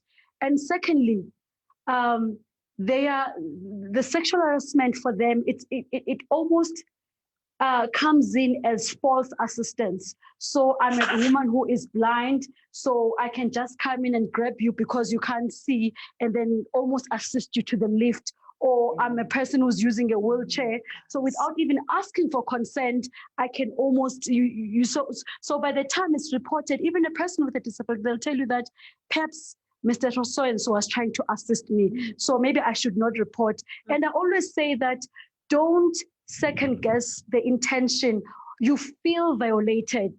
And if there's room, then to say that a wheelchair is not just an assistive device, but an extension of the body. And therefore, if you're coming to me, at least, even if you want to assist me, there must be some consent. At least, then you are denying this person an opportunity for them to be told about these things. If you're going to sit back and say, perhaps they were trying to help me, perhaps because I can't see. So no one can just grab you because you can't see, you've got a visual impairment and they were assisting you. Because some cases, there could be ignorance, someone was trying to assist, but in some cases, it's a perpetrator taking advantage of a person who thinks that they've been done a favor on the basis of their disability. And now they need to toe the line in terms of you've been employed. A lot of your colleagues are sitting in closed centers who are not even supposed to be there. So it's a privilege for you to be in an open labor space. And also it's a privilege that your boss has actually bought a specialized wheelchair for you. So know your place and toe the line. So I think these are the conversations that we don't leave those women behind because they seem to be in the receiving end because they've got little to no power, because already they feel that them being in the public service, them being in the workplace is actually a favor rather than a legal compliance issue, which says that our communities, our workspaces must actually be diverse. And therefore, it's actually not a favor for them to be there. So I think these are the issues that then we need to bring forward. I think I've noted that. I think we will definitely unpack it as we go. It's a reality. And I think the more we have these conversations, the more the minority and the people who are sitting at the bottom are exposed. Because sometimes, like I said, we can have such a top level conversation, but once you start breaking it down, you're like, shoo, okay. You know, I can see what's happening. What about a woman who, like you're saying, getting in a lift is a mission, and somebody can easily take advantage of that. We've got another question coming through from Dominique. Ms. Matebula, I'm going to bring this one to you. I know that you're very big on equality, and that's the mission that you've championed. Our question comes as follows. What is the state doing in terms of making use of spiritual leaders in relation to counseling where harm has been inflicted?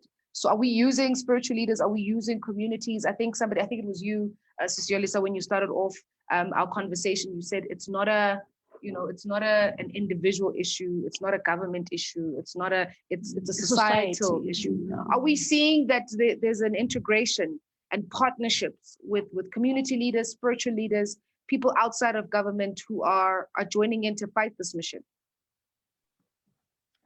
Thank you very much. And thanks to Dominique for that question. Yes, I must say that, look, with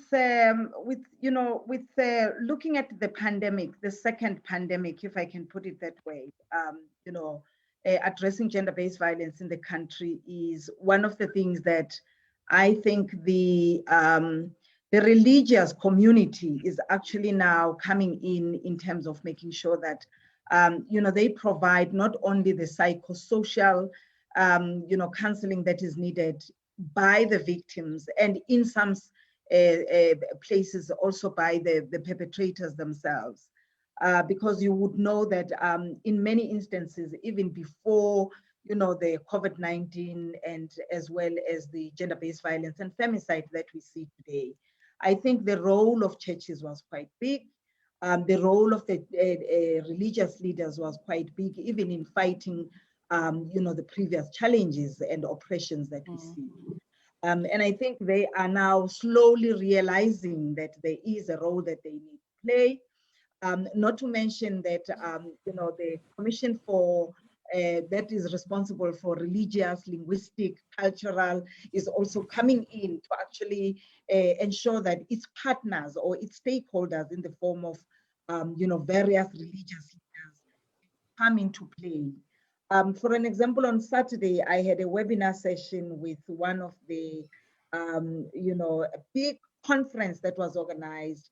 I won't mention the name of the church, but I was quite encouraged to see so many young men. It's called Young Men's Guild, having a conference and a seminar that was specifically looking at how they can actually, come in and address issues of gender-based violence. And we came out of that seminar or that conference saying that it's not going to be a talk show, but those young men and older men that were part of that seminar were saying that we need to make sure that there is action after this. We are going to formulate something that is called Not in Our Name, whatever it's called. But we need to make sure that because men are the ones that are perpetrators of violence, women don't actually cause violence, unto themselves, but it's men who actually need to form part of, the marching out, the hashtags, Not in My Name, but also do something in terms of making sure that they become allies of women in addressing gender-based violence and femicide that we see in South Africa. So yes, I must say that the various religious sectors, the leaders themselves are actually pulling their arms up, and they are saying that we need to actually join in any way and in any form. And they are also guided by their own constitutions. They have their own policies in the religious sector, and they are coming in to say that we also need to use our own policies in terms of addressing, gender-based violence in the sector that we are in, but also in general, because it's a societal issue. It is, a structural issue. So I must say that, yes, there is willingness for everyone to come in and address this stage.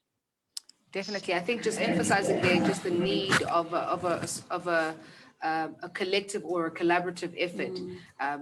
Dr. Kelling touched on it as well. You said it's not an individual issue. It's all of us. It's a society, and we should institutionalize it so that no one is championing and we're all are championing. We've got another question here coming through from Rulani.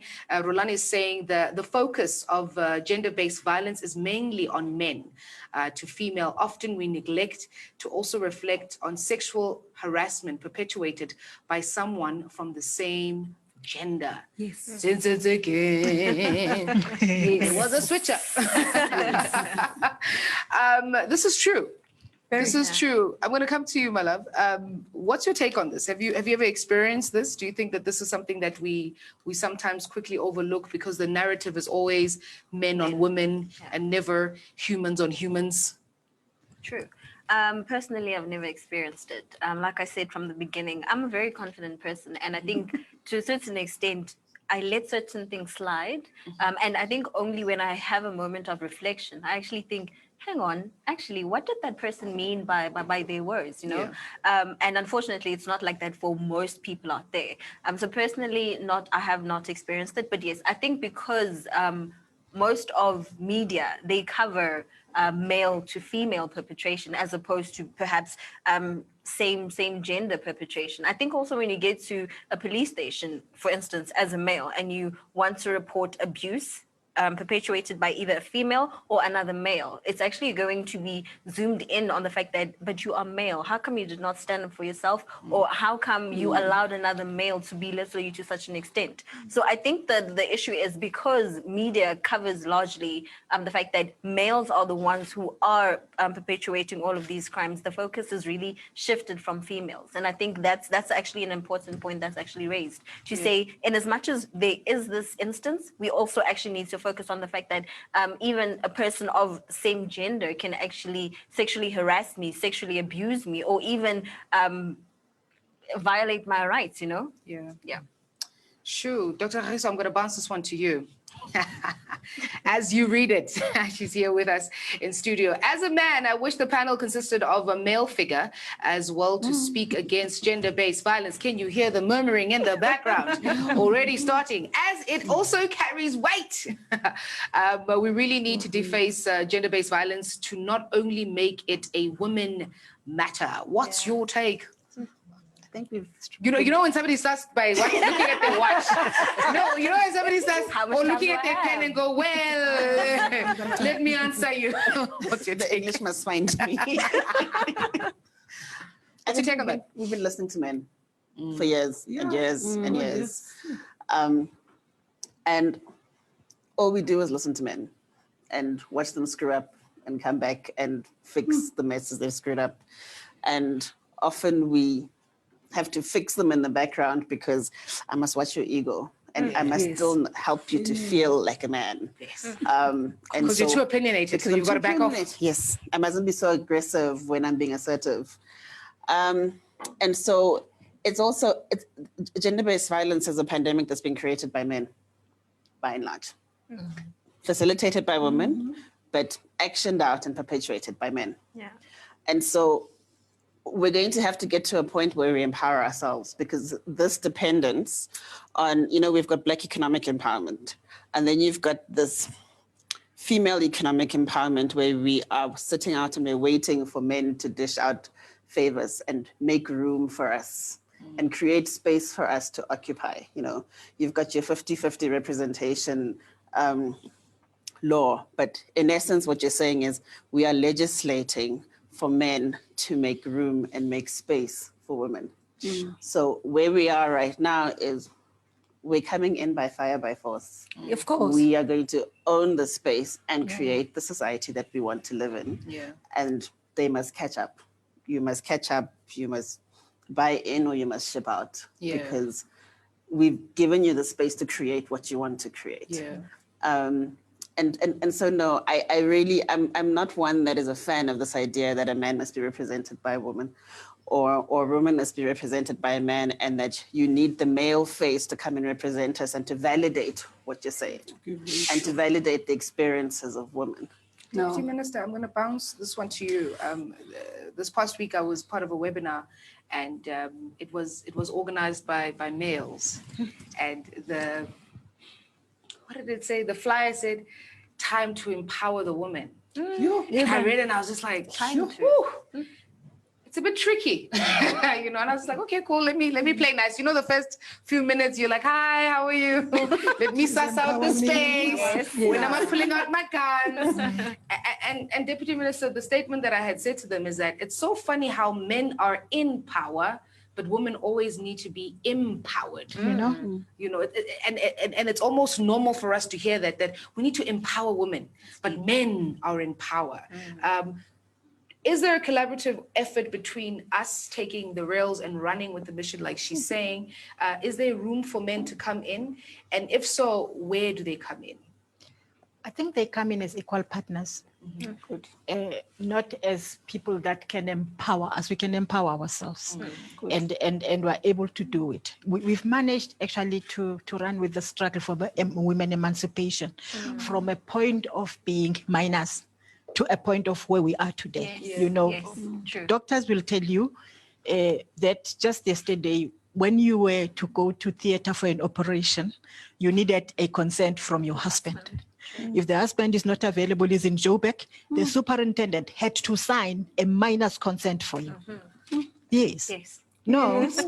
the doctor, the superintendent of the hospital had to sign a No, minor's guys, consent no. for you. Yes. And that is not No, long but you're time saying in ago. 1958. of pregnancy. No. Okay, I'm talking 1976. No, in 90s, in the early 90s, before the democracy, the superintendent had to sign a minor's consent for you to go to theater for a cesarean section as a woman. It I'm was so happening. gutted, And that actually. is where we are coming from.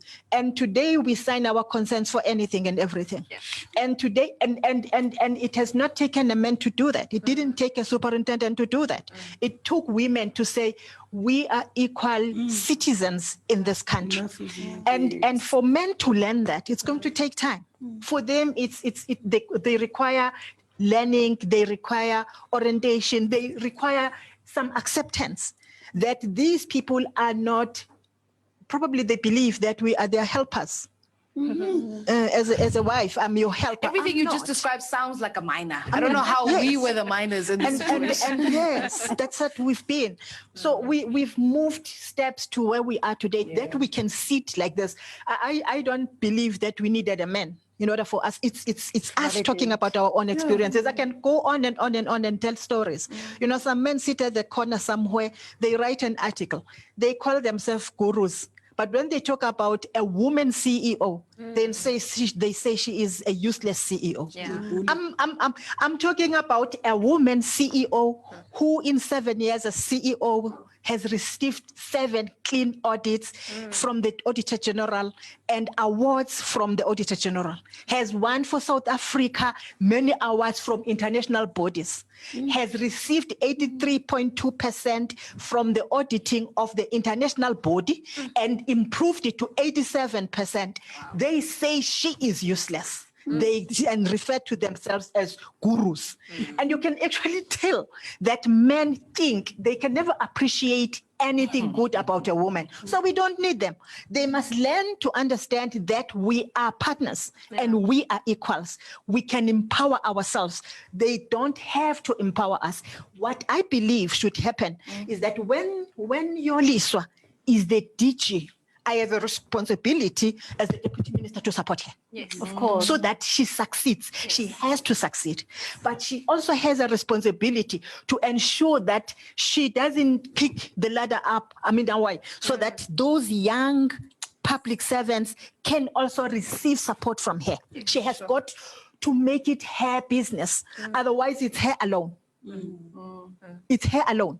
But also it is important that those that are under her subordinates support her. They don't look, she is going to make mistakes. She is a human being. She doesn't come from heaven. She's never been, when she's in heaven, then she will be dead. For now, she is on earth. She will make mistakes. And if she's got weaknesses, I have my weaknesses. But she has, what is my weakness is her strength. Put together, we make a big team. Of course. Which is what men have done. Yes. Can I add on? You heard I'm going to heaven, eh? Yes, Thank you. You know what I'm grateful for? That us going to heaven is not dependent on men. That's what I'm grateful for. That we can all just clear it up. You can quickly chip, but I need to take my next question. Okay, I think just to touch on what the DM said, I feel as though the younger generation is coming with a new spirit. I feel as though we're pushing the envelope to such extremes. I feel as though we're no longer just sitting back and saying, oh, this is how it is and I will accept it. No, I feel as though even in my own working space, I've come across people who say, you're young, you're black, you're female. And I've said, I can use that either to my advantage or disadvantage. And there also is that element of she's young, so she should respect me. And I'm thinking, but respect is a two-way, you know? So I feel as though in as much as we're saying these are the problems that currently exist, it's also that thing of we're young and we're coming with a new spirit. We're no longer accepting the norm. We're actually pushing boundaries to say we also want to be recognized. We also want to be heard. And I think that's also going to play a great role in eliminating sexual harassment in the workplace. Yeah. We're a lot more vocal. Yes. We've got Twitter. We're very dangerous, babes. We are a hashtag away from trending for the wrong reasons. Very Very dangerous. All right, our next question is coming through. It's, who am I going to give this one to? There is also a reluctance to process sexual harassment policies when developed and submitted for approval within institutions. What can be done to change this? So it's almost like we want to quickly solve it. I'm originally from Lesotho. In Lesotho, when two cars back in the days, the traffic officer would arrive and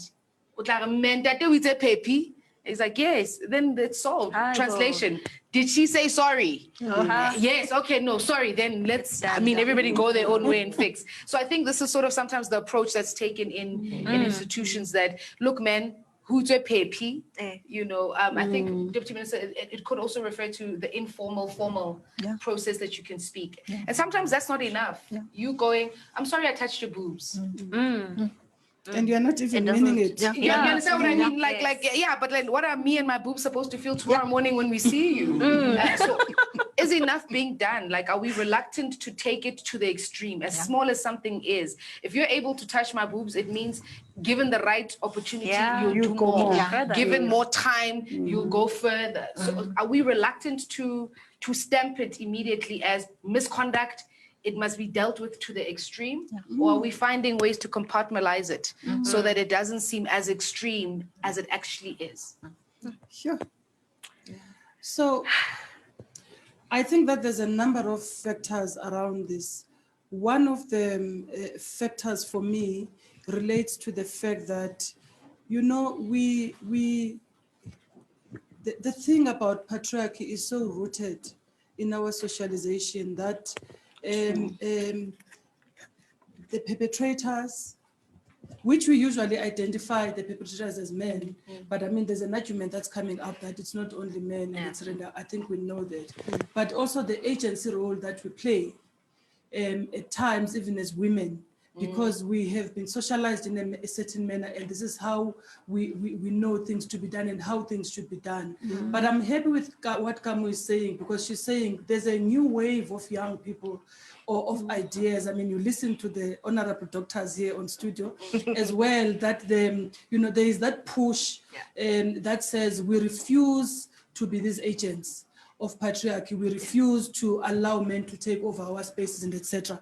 But in relation to what needs to be done and how can we strengthen, I just think for me, it's important that we and I know Dr. Tlaleng said women are not in the workplace to be social workers of other women, but there's a deep-seated sisterhood there that can assist. So if you think about these forums at work that we have, like your women's forums and other stuff, so you have to have a force that pushes. So there is the law, there is the policies that are very clear, but somebody must implement those things. So you, as the person who has been perpetrated, you must have a certain level of awareness to know that now I've been perpetrated and there's something I need to do, and I need to report it, and I need to go to the highest person to report it. But if that highest person has not done anything about it, then I need to have this society of people who I'm working with, and a friendly society of people in the workplace. So like a movement that makes sure that we are not quiet about the issue, that makes sure that the DG is not just going to sit and chill when there's this particular issue that needs attention in the department. So I think that that role of us as a movement, and there's all kinds of communities within the workplace that you can tap into. I think that's very important.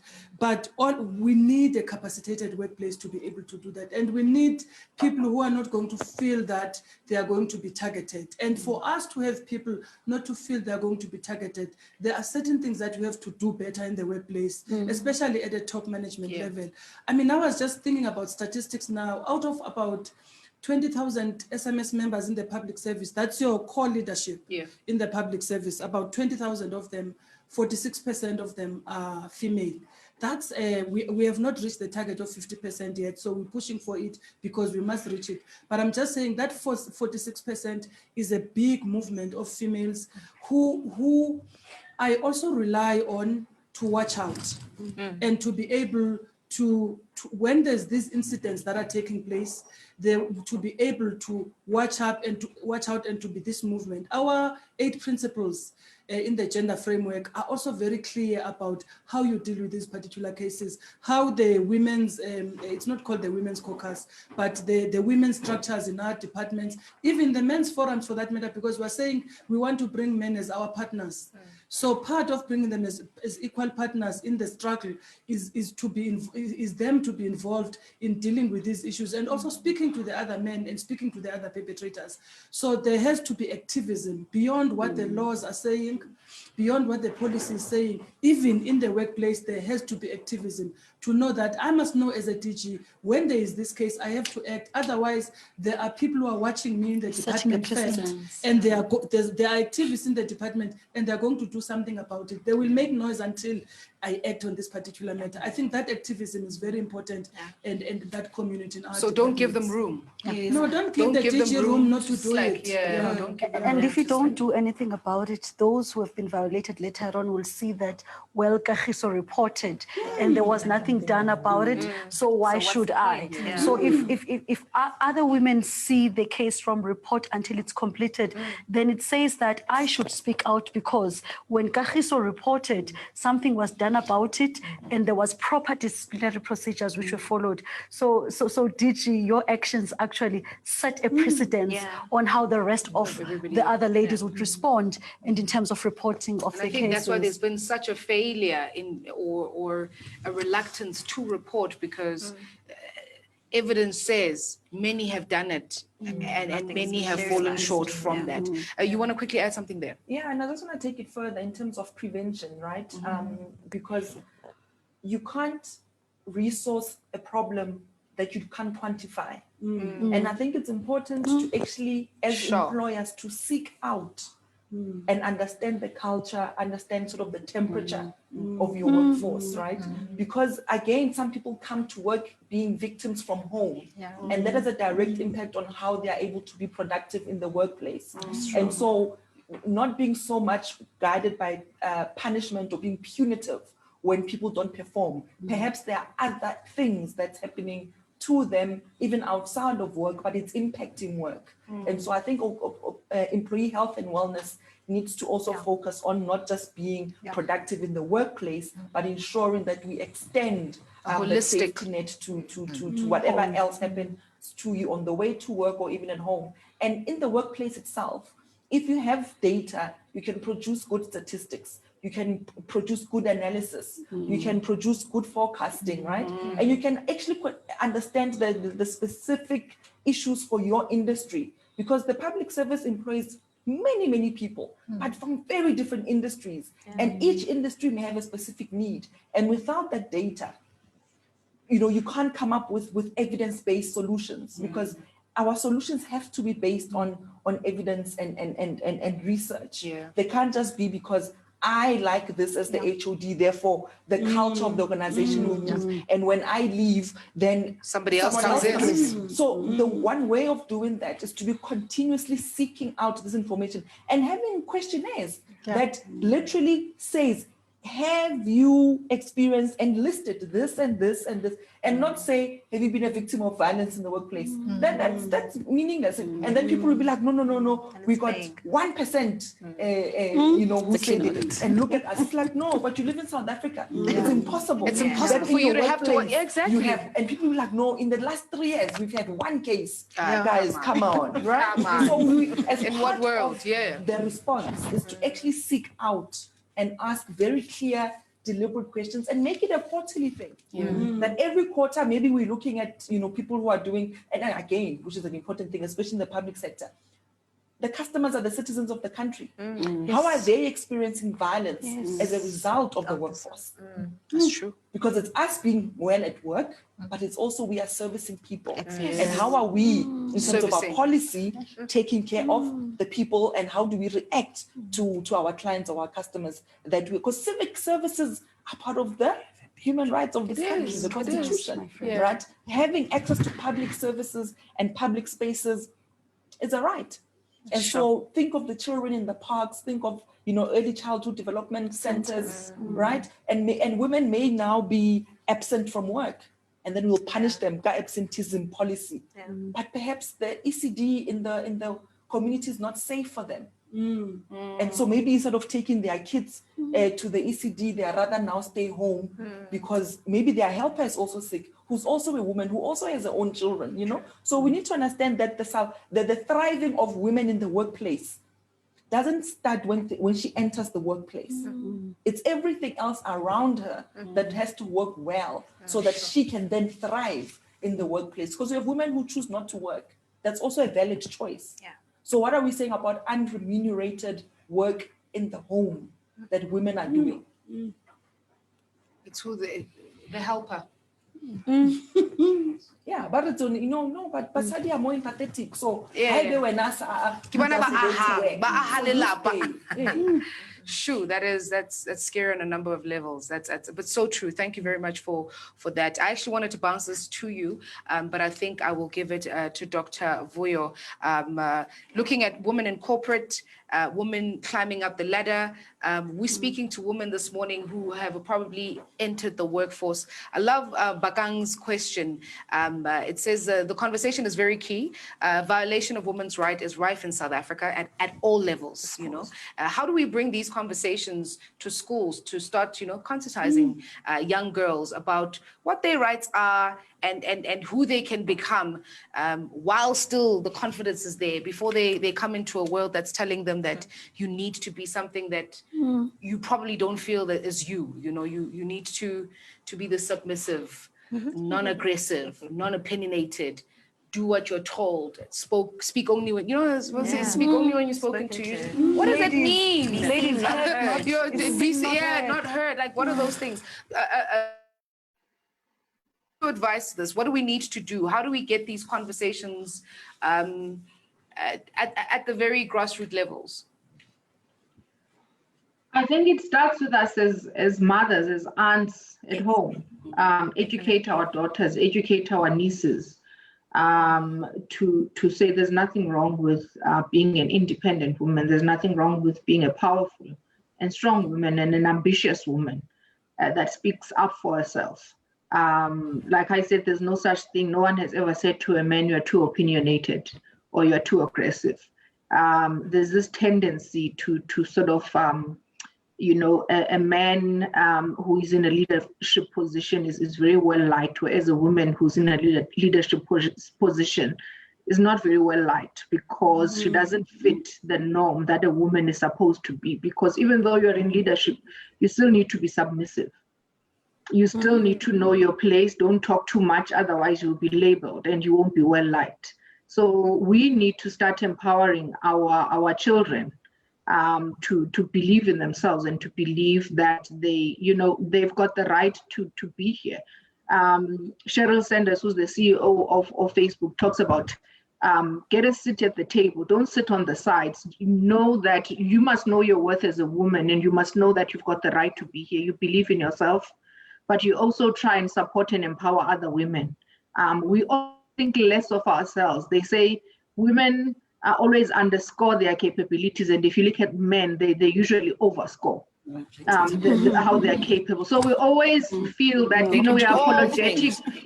So we've got that imposter syndrome. We're not really sure. Do I really deserve to be here? Maybe I shouldn't be as powerful as I want to be. Let me just try and push myself down because this is what is expected. We need to teach our girls that they need to be as powerful as possible. And there's no such thing as a bossy child. A bossy child is going to be a leader one day. Someone said, I can't remember, I'm quoting someone, I can't remember who. And we really need to start at home because that's the place where we really get our values from. Sure. Can I add to that? I think that's what I just, as you're speaking, I just thought of myself personally, that I came from a household where my mother was a single parent, my dad passed away quite early. So she was very deliberate, if I could put it like that, in instilling confidence in us, and making sure that we can be everything we want to be, we can go for it. But a switch up happens when we get older as girls. I feel like parents do, like our moms and our aunts, they affirm us, they tell us, but then you get older and it's just like, you turn 25, how so nyali? And then it's just like, wait, no. So everything I've accomplished, Did you not see all of that? Everything. And it's just like, I'm going to be, you know, brought to, babes, you're 30 and unmarried. What's going on? You know, or you know, and it's just, and it's like, yes, I'm confident. You know, you say, I'm confident. I've done well for myself, but we are short because there's not this person. And I think that's where the confusion happens, is that we are socialized to believe that you can go for it, but at some point in your life, know your space. You know your space, but you need this. There's something else that's missing in you, and that's why you'll come into the workspace and go, do I really fit in here? Can I really do this job, or I actually do need a supervisor? And if he was male, it probably is a safer bet. You know, if it's a woman, she's going to be problematic. Ourselves, outside of the men, that's how we're viewing. They're giving me looks here. I'm going to move to the next question. Takalani, got a message from us all the way from Facebook. Do you think celebrating Women's Month is complete when women are doing it all on their own without fitting in male counterparts? I think we've kind of answered this one. We're good for now. I think that's the answer. We can move on. Mabatu saying the public sector has a lot of good policies. The disconnect in policies is, however, perpetuated by the fact that sexual harassment perpetrators are often very senior in government, and I think we also touched on this. And should be advocating against unwanted or unsavory acts. It takes a strong-willed person to uphold their rights, to boldly integrity, right? The bullying that follows vocal women who say no to such sexual advances is harrowing. Is that how you say the word? That's harrowing. Okay? Harrowing. It's called harrowing. On a Monday morning, it must not. You know what I mean? I think we kind of spoke about this, but I think we can really take this question. Deputy Minister, I'm going to bring it to you, and ladies, you're more than welcome to jump in. The idea of us depending on our senior, counterparts who happen to be male is a real issue. You know, it's a I've got kids to feed, I've got a life to go back to, and how do we, the policies, yes, are good, but how do I protect myself from, I think you said it beautifully in your story, how do I report a criminal to a criminal? What happens in that instance? Where do we go if the people that we're meant to go to are in fact living this? You don't keep quiet. If the DG is not acting, there is probably a deputy minister, there is a minister, there is a president, there are all these bodies, gender commission, all these bodies are there for me, so that somebody must hear what I'm saying. It's not easy, I must say. It's not easy, I must say. But you don't keep quiet because you think that somebody is not acting on your case.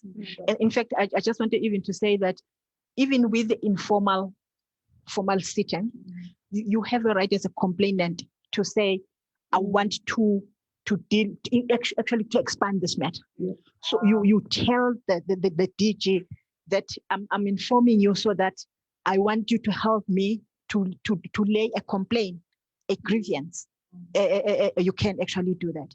And if the DG is not acting on that, and that is why it has to go to the most senior person, you can then elevate it to whoever above you, and don't keep quiet. I always say to people, doctors will experience it. I mean, when at some stage, you had a doctor who, if you are a South African doctor, superintendent, if you are a South African doctor, you arrive today, they make you on call today, so that you make mistakes. So that you are proven that if you're a South African doctor, you make mistakes you don't know. And in the process, so many hazards will happen. One of them was actually a woman who died because the doctor was inexperienced, took the patient to theater, operated, had indicated that I can't operate. I can dope this person, I can make the person sleep, but I can't operate. The superintendent says, you are a doctor going to cut. Take the patient to theater, cuts with the suturing. I think something wrong happens, the patient bleeds to death. That's murder. Literal, it is, because the doctor said. But I say, if the doctor had experience, he would have shouted to everybody to know. Phone the minister if you have to phone the minister to say, I have a patient who requires urgent operation in theater, I can't cut because I don't have the experience. I'm from medical school. I've never cut alone. There's always been a professor to assist me. Now I'm made to cut alone on the very first night at the hospital. I'm making an example, and that is a woman dying, leaving children behind, and the child was extracted. So the child will grow without a mother, and it's this thing. So you have quite a number of things that are happening, but they require somebody to shout. Yes, and to shout to the top of the voice. I must say that sometimes even as you shout, you are not heard. In this case, for instance, I'm talking about it because some people shouted to everybody to say we have these women have died and they are dying at the hospital because somebody wants to prove South African doctors as failures for whatever reasons. And I'm talking about people that are still in practice even today. Even today. But if somebody is not helping, then you go to an extent of saying, I think I've done, where you say to your conscience, I've done my best. Yes.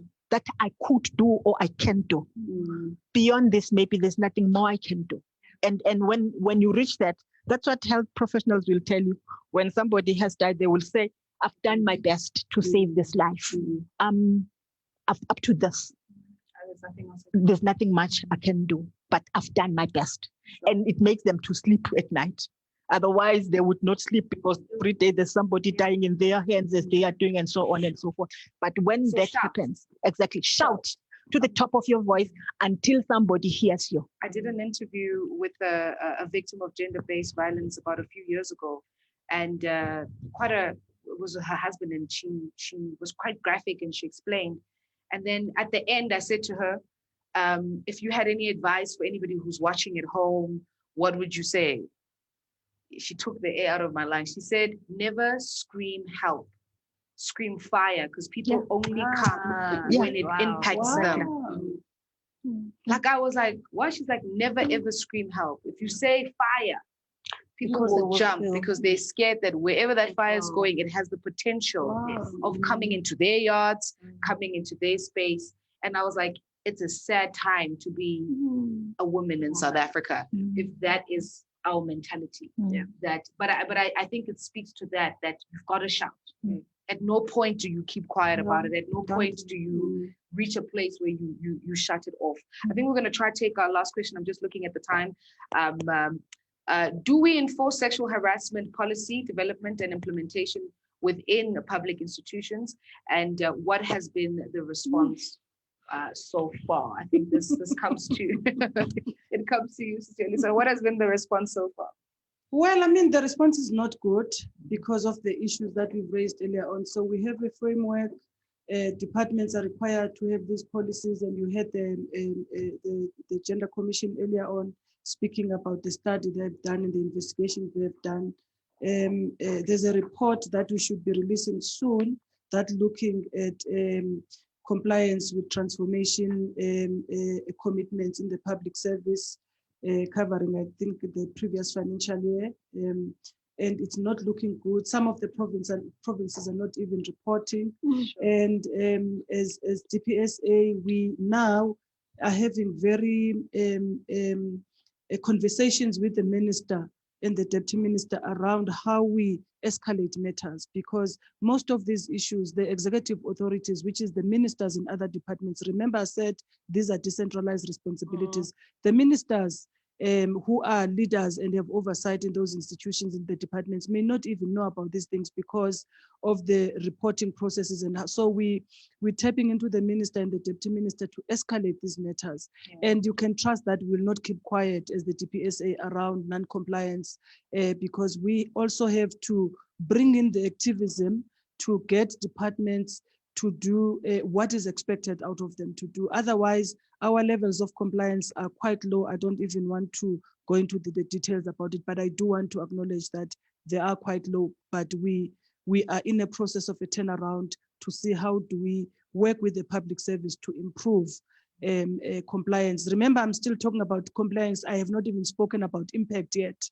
So we must also extend the discussion to impact. What impact our policies making in our institutions and etc. I'm not ready to even speak about that now. I'm just speaking about the compliance issues in respect to transformation. I'm actually looking at the next question, and I think it speaks to that as well. That you know, when governments are arranging these training sessions, that they're poorly attended, you know, and people don't value it. I think one of the doctors mentioned it earlier on that if it's not seen as a pandemic, if it's not felt as then people don't react. So if gender-based violence, sexual harassment, anything that has to do with the protection and you know, safeguarding of women is not seen as an important, we've got to react now, then even if these policies are there and they're good and these trainings are there and people are not attending, what's the point? You know, maybe do we take further steps to enforce it in a way that they feel it? In fact, I like this question. And there was another one which was actually saying, how are we reaching out to schools? Yes. And for me, what it says is that this conversation is making some impact, you know, because people are beginning to think about institutions and solutions to say, this is important information that we're sharing with them. And I like that. And we said this is a societal problem. So wherever I am, you now are aware that there is a policy, for instance, in the public service. Get it and read it and share it with whoever is there and is your subordinate or you're working with. And then we can start there. So that in my unit, for instance, where I am, everybody knows about this policy. So it begins with me. And then you can invite whoever to come. I'm doing it my responsibility to ensure that people know. I might have some questions myself because I'm seeing it for the first time. Then I invite somebody to come and brief us. When you do that, there will be interest. But what I like about these questions are now beginning to say, we have heard what you are saying, and we're beginning to think about where we are working and to say, how do we get this information? How do we share? And I think this actually is indicating that this dialogue is making some impact, and I'm happy about it. Definitely, Deputy Minister, they're stepping in. We were saying the call for intergenerational dialogue and the support comes across as crucial or critical, rather. What support systems and structures should we pay attention to open and expand this dialogue? Yeah. Powerful lady that is. May come to the youngins. My squad. What do we do? I think, you know what, that speaks to me, and that's just perhaps an extension, but it speaks to also having young people around the table just to tick a box, you know, and then say, but we had people, or we've consulted young people, and it's like, but why are they not the one delivering the reports then? Because they have the capability, the capacity, the lived experience, the expertise. They know, right? And I think it's important that young people, even in the public service, start influencing the agenda for the coming years, right? The strategic planning needs to be, so they can't just be tasked with bringing it alive. They need to be part of the planning and saying for themselves what their priorities, because the priorities of South Africa from 2 years ago have changed entirely. So in the past 6 months, it's changed. Exactly. So it's the people whose work this is impacting that they should lead and say, for us, this is the priority. For us, this is the urgent area. And even when you are having this intergenerational mix, it should also be across gender and sexual orientation and identities, right? The issues of disability, that we are intentional about it, rural areas, so that consultation is not also just around peri-urban centers or those who are close to the big cities. And that by being intentional about it, we can then start to institutionalize and change the culture. And it's also an Achilles tendon of sorts, right? And we see it with women, but also with young people, where you are placed in positions, but you have no authority to effect change. Yes. Hallelujah. So you are frustrated.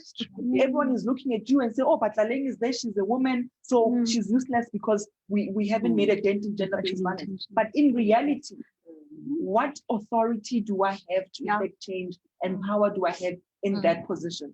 So we need to talk about intergenerational mix, but the intentionality of it comes with, do those young people have the actual authority and space to act, and women then by extension? And if the answer is just to tick a box, to have good statistics. We're still in the we same are place. not going to get far. You can have 10 women, but if those women still need to report to the board of directors who are overreaching and overstepping, it's a problem. It's a problem. We've ticked the box. That's basically it. I'm so sad. We're left with about 3 minutes, which basically means we all have about 30 seconds just to give a final remarks. I'll start with you, Ratabile. Just summing it all up. What do you want us to take away today? That we're capable, we've got capacity to make change, and we can partner as different entities. We know where the problems are, we've identified gaps. So as early as today or tomorrow morning, we're more than capable to hit the ground running. Tomorrow morning sounds like a plan. 5 a.m.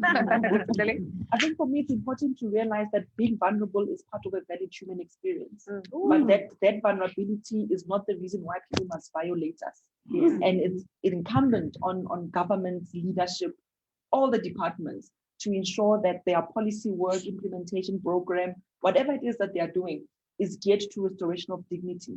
Because I think for me, that's very important. Restoring people's dignity elevates the issues beyond just a favor or a nice to have. You understand that it's everyone's human right to be free of violence, to thrive and not just survive. Beautiful. Doc? I'm going to take it as a cue from one of the questions. You cannot fix in a school or in varsity what you break at home. Yes. So stop letting young boys sit at home and watch TV while their sisters wash dishes. Thank you. It's structural from that point. I think the generations have to get to a point where our older generation realized that there was nothing normal about what they have perpetuated, that there was everything that was counterintuitive, it was destructive. There are so many of the culture, our corporate culture, our culture within public sector is destructive. It's dehumanizing. It breaks you not only as somebody that is dependent within the structure, but also breaks you as somebody that is working within the structure. So you really just have to take that accountability and responsibility is the first point to making a change. Sure. You guys said so. I'm so sad. We need 1 more hour. Okay, I'm definitely out of time. I'm gonna omit us. And I'm going to let Deputy Minister, and if you could just do your final words, it literally is in 15 seconds. I don't know if anybody has ever put this much pressure on you. I think in being silent about sexual harassment, gender-based violence, and femicide is actually silencing the nation's soul. That's it. I have nothing else either to say. But thank you to all our panelists for coming. Thank you for your honesty. Thank you for your vulnerability. Thank you for telling it like it is. Ms. Tamara, Dr. Vuyo, thank you so much. We really appreciate you logging in with us as well. And to you for watching, for sending through questions, and for making it extra special. We definitely do wish you a happy Women's Month, but we wish for you safety and wellness first. Until we meet again. I'm like...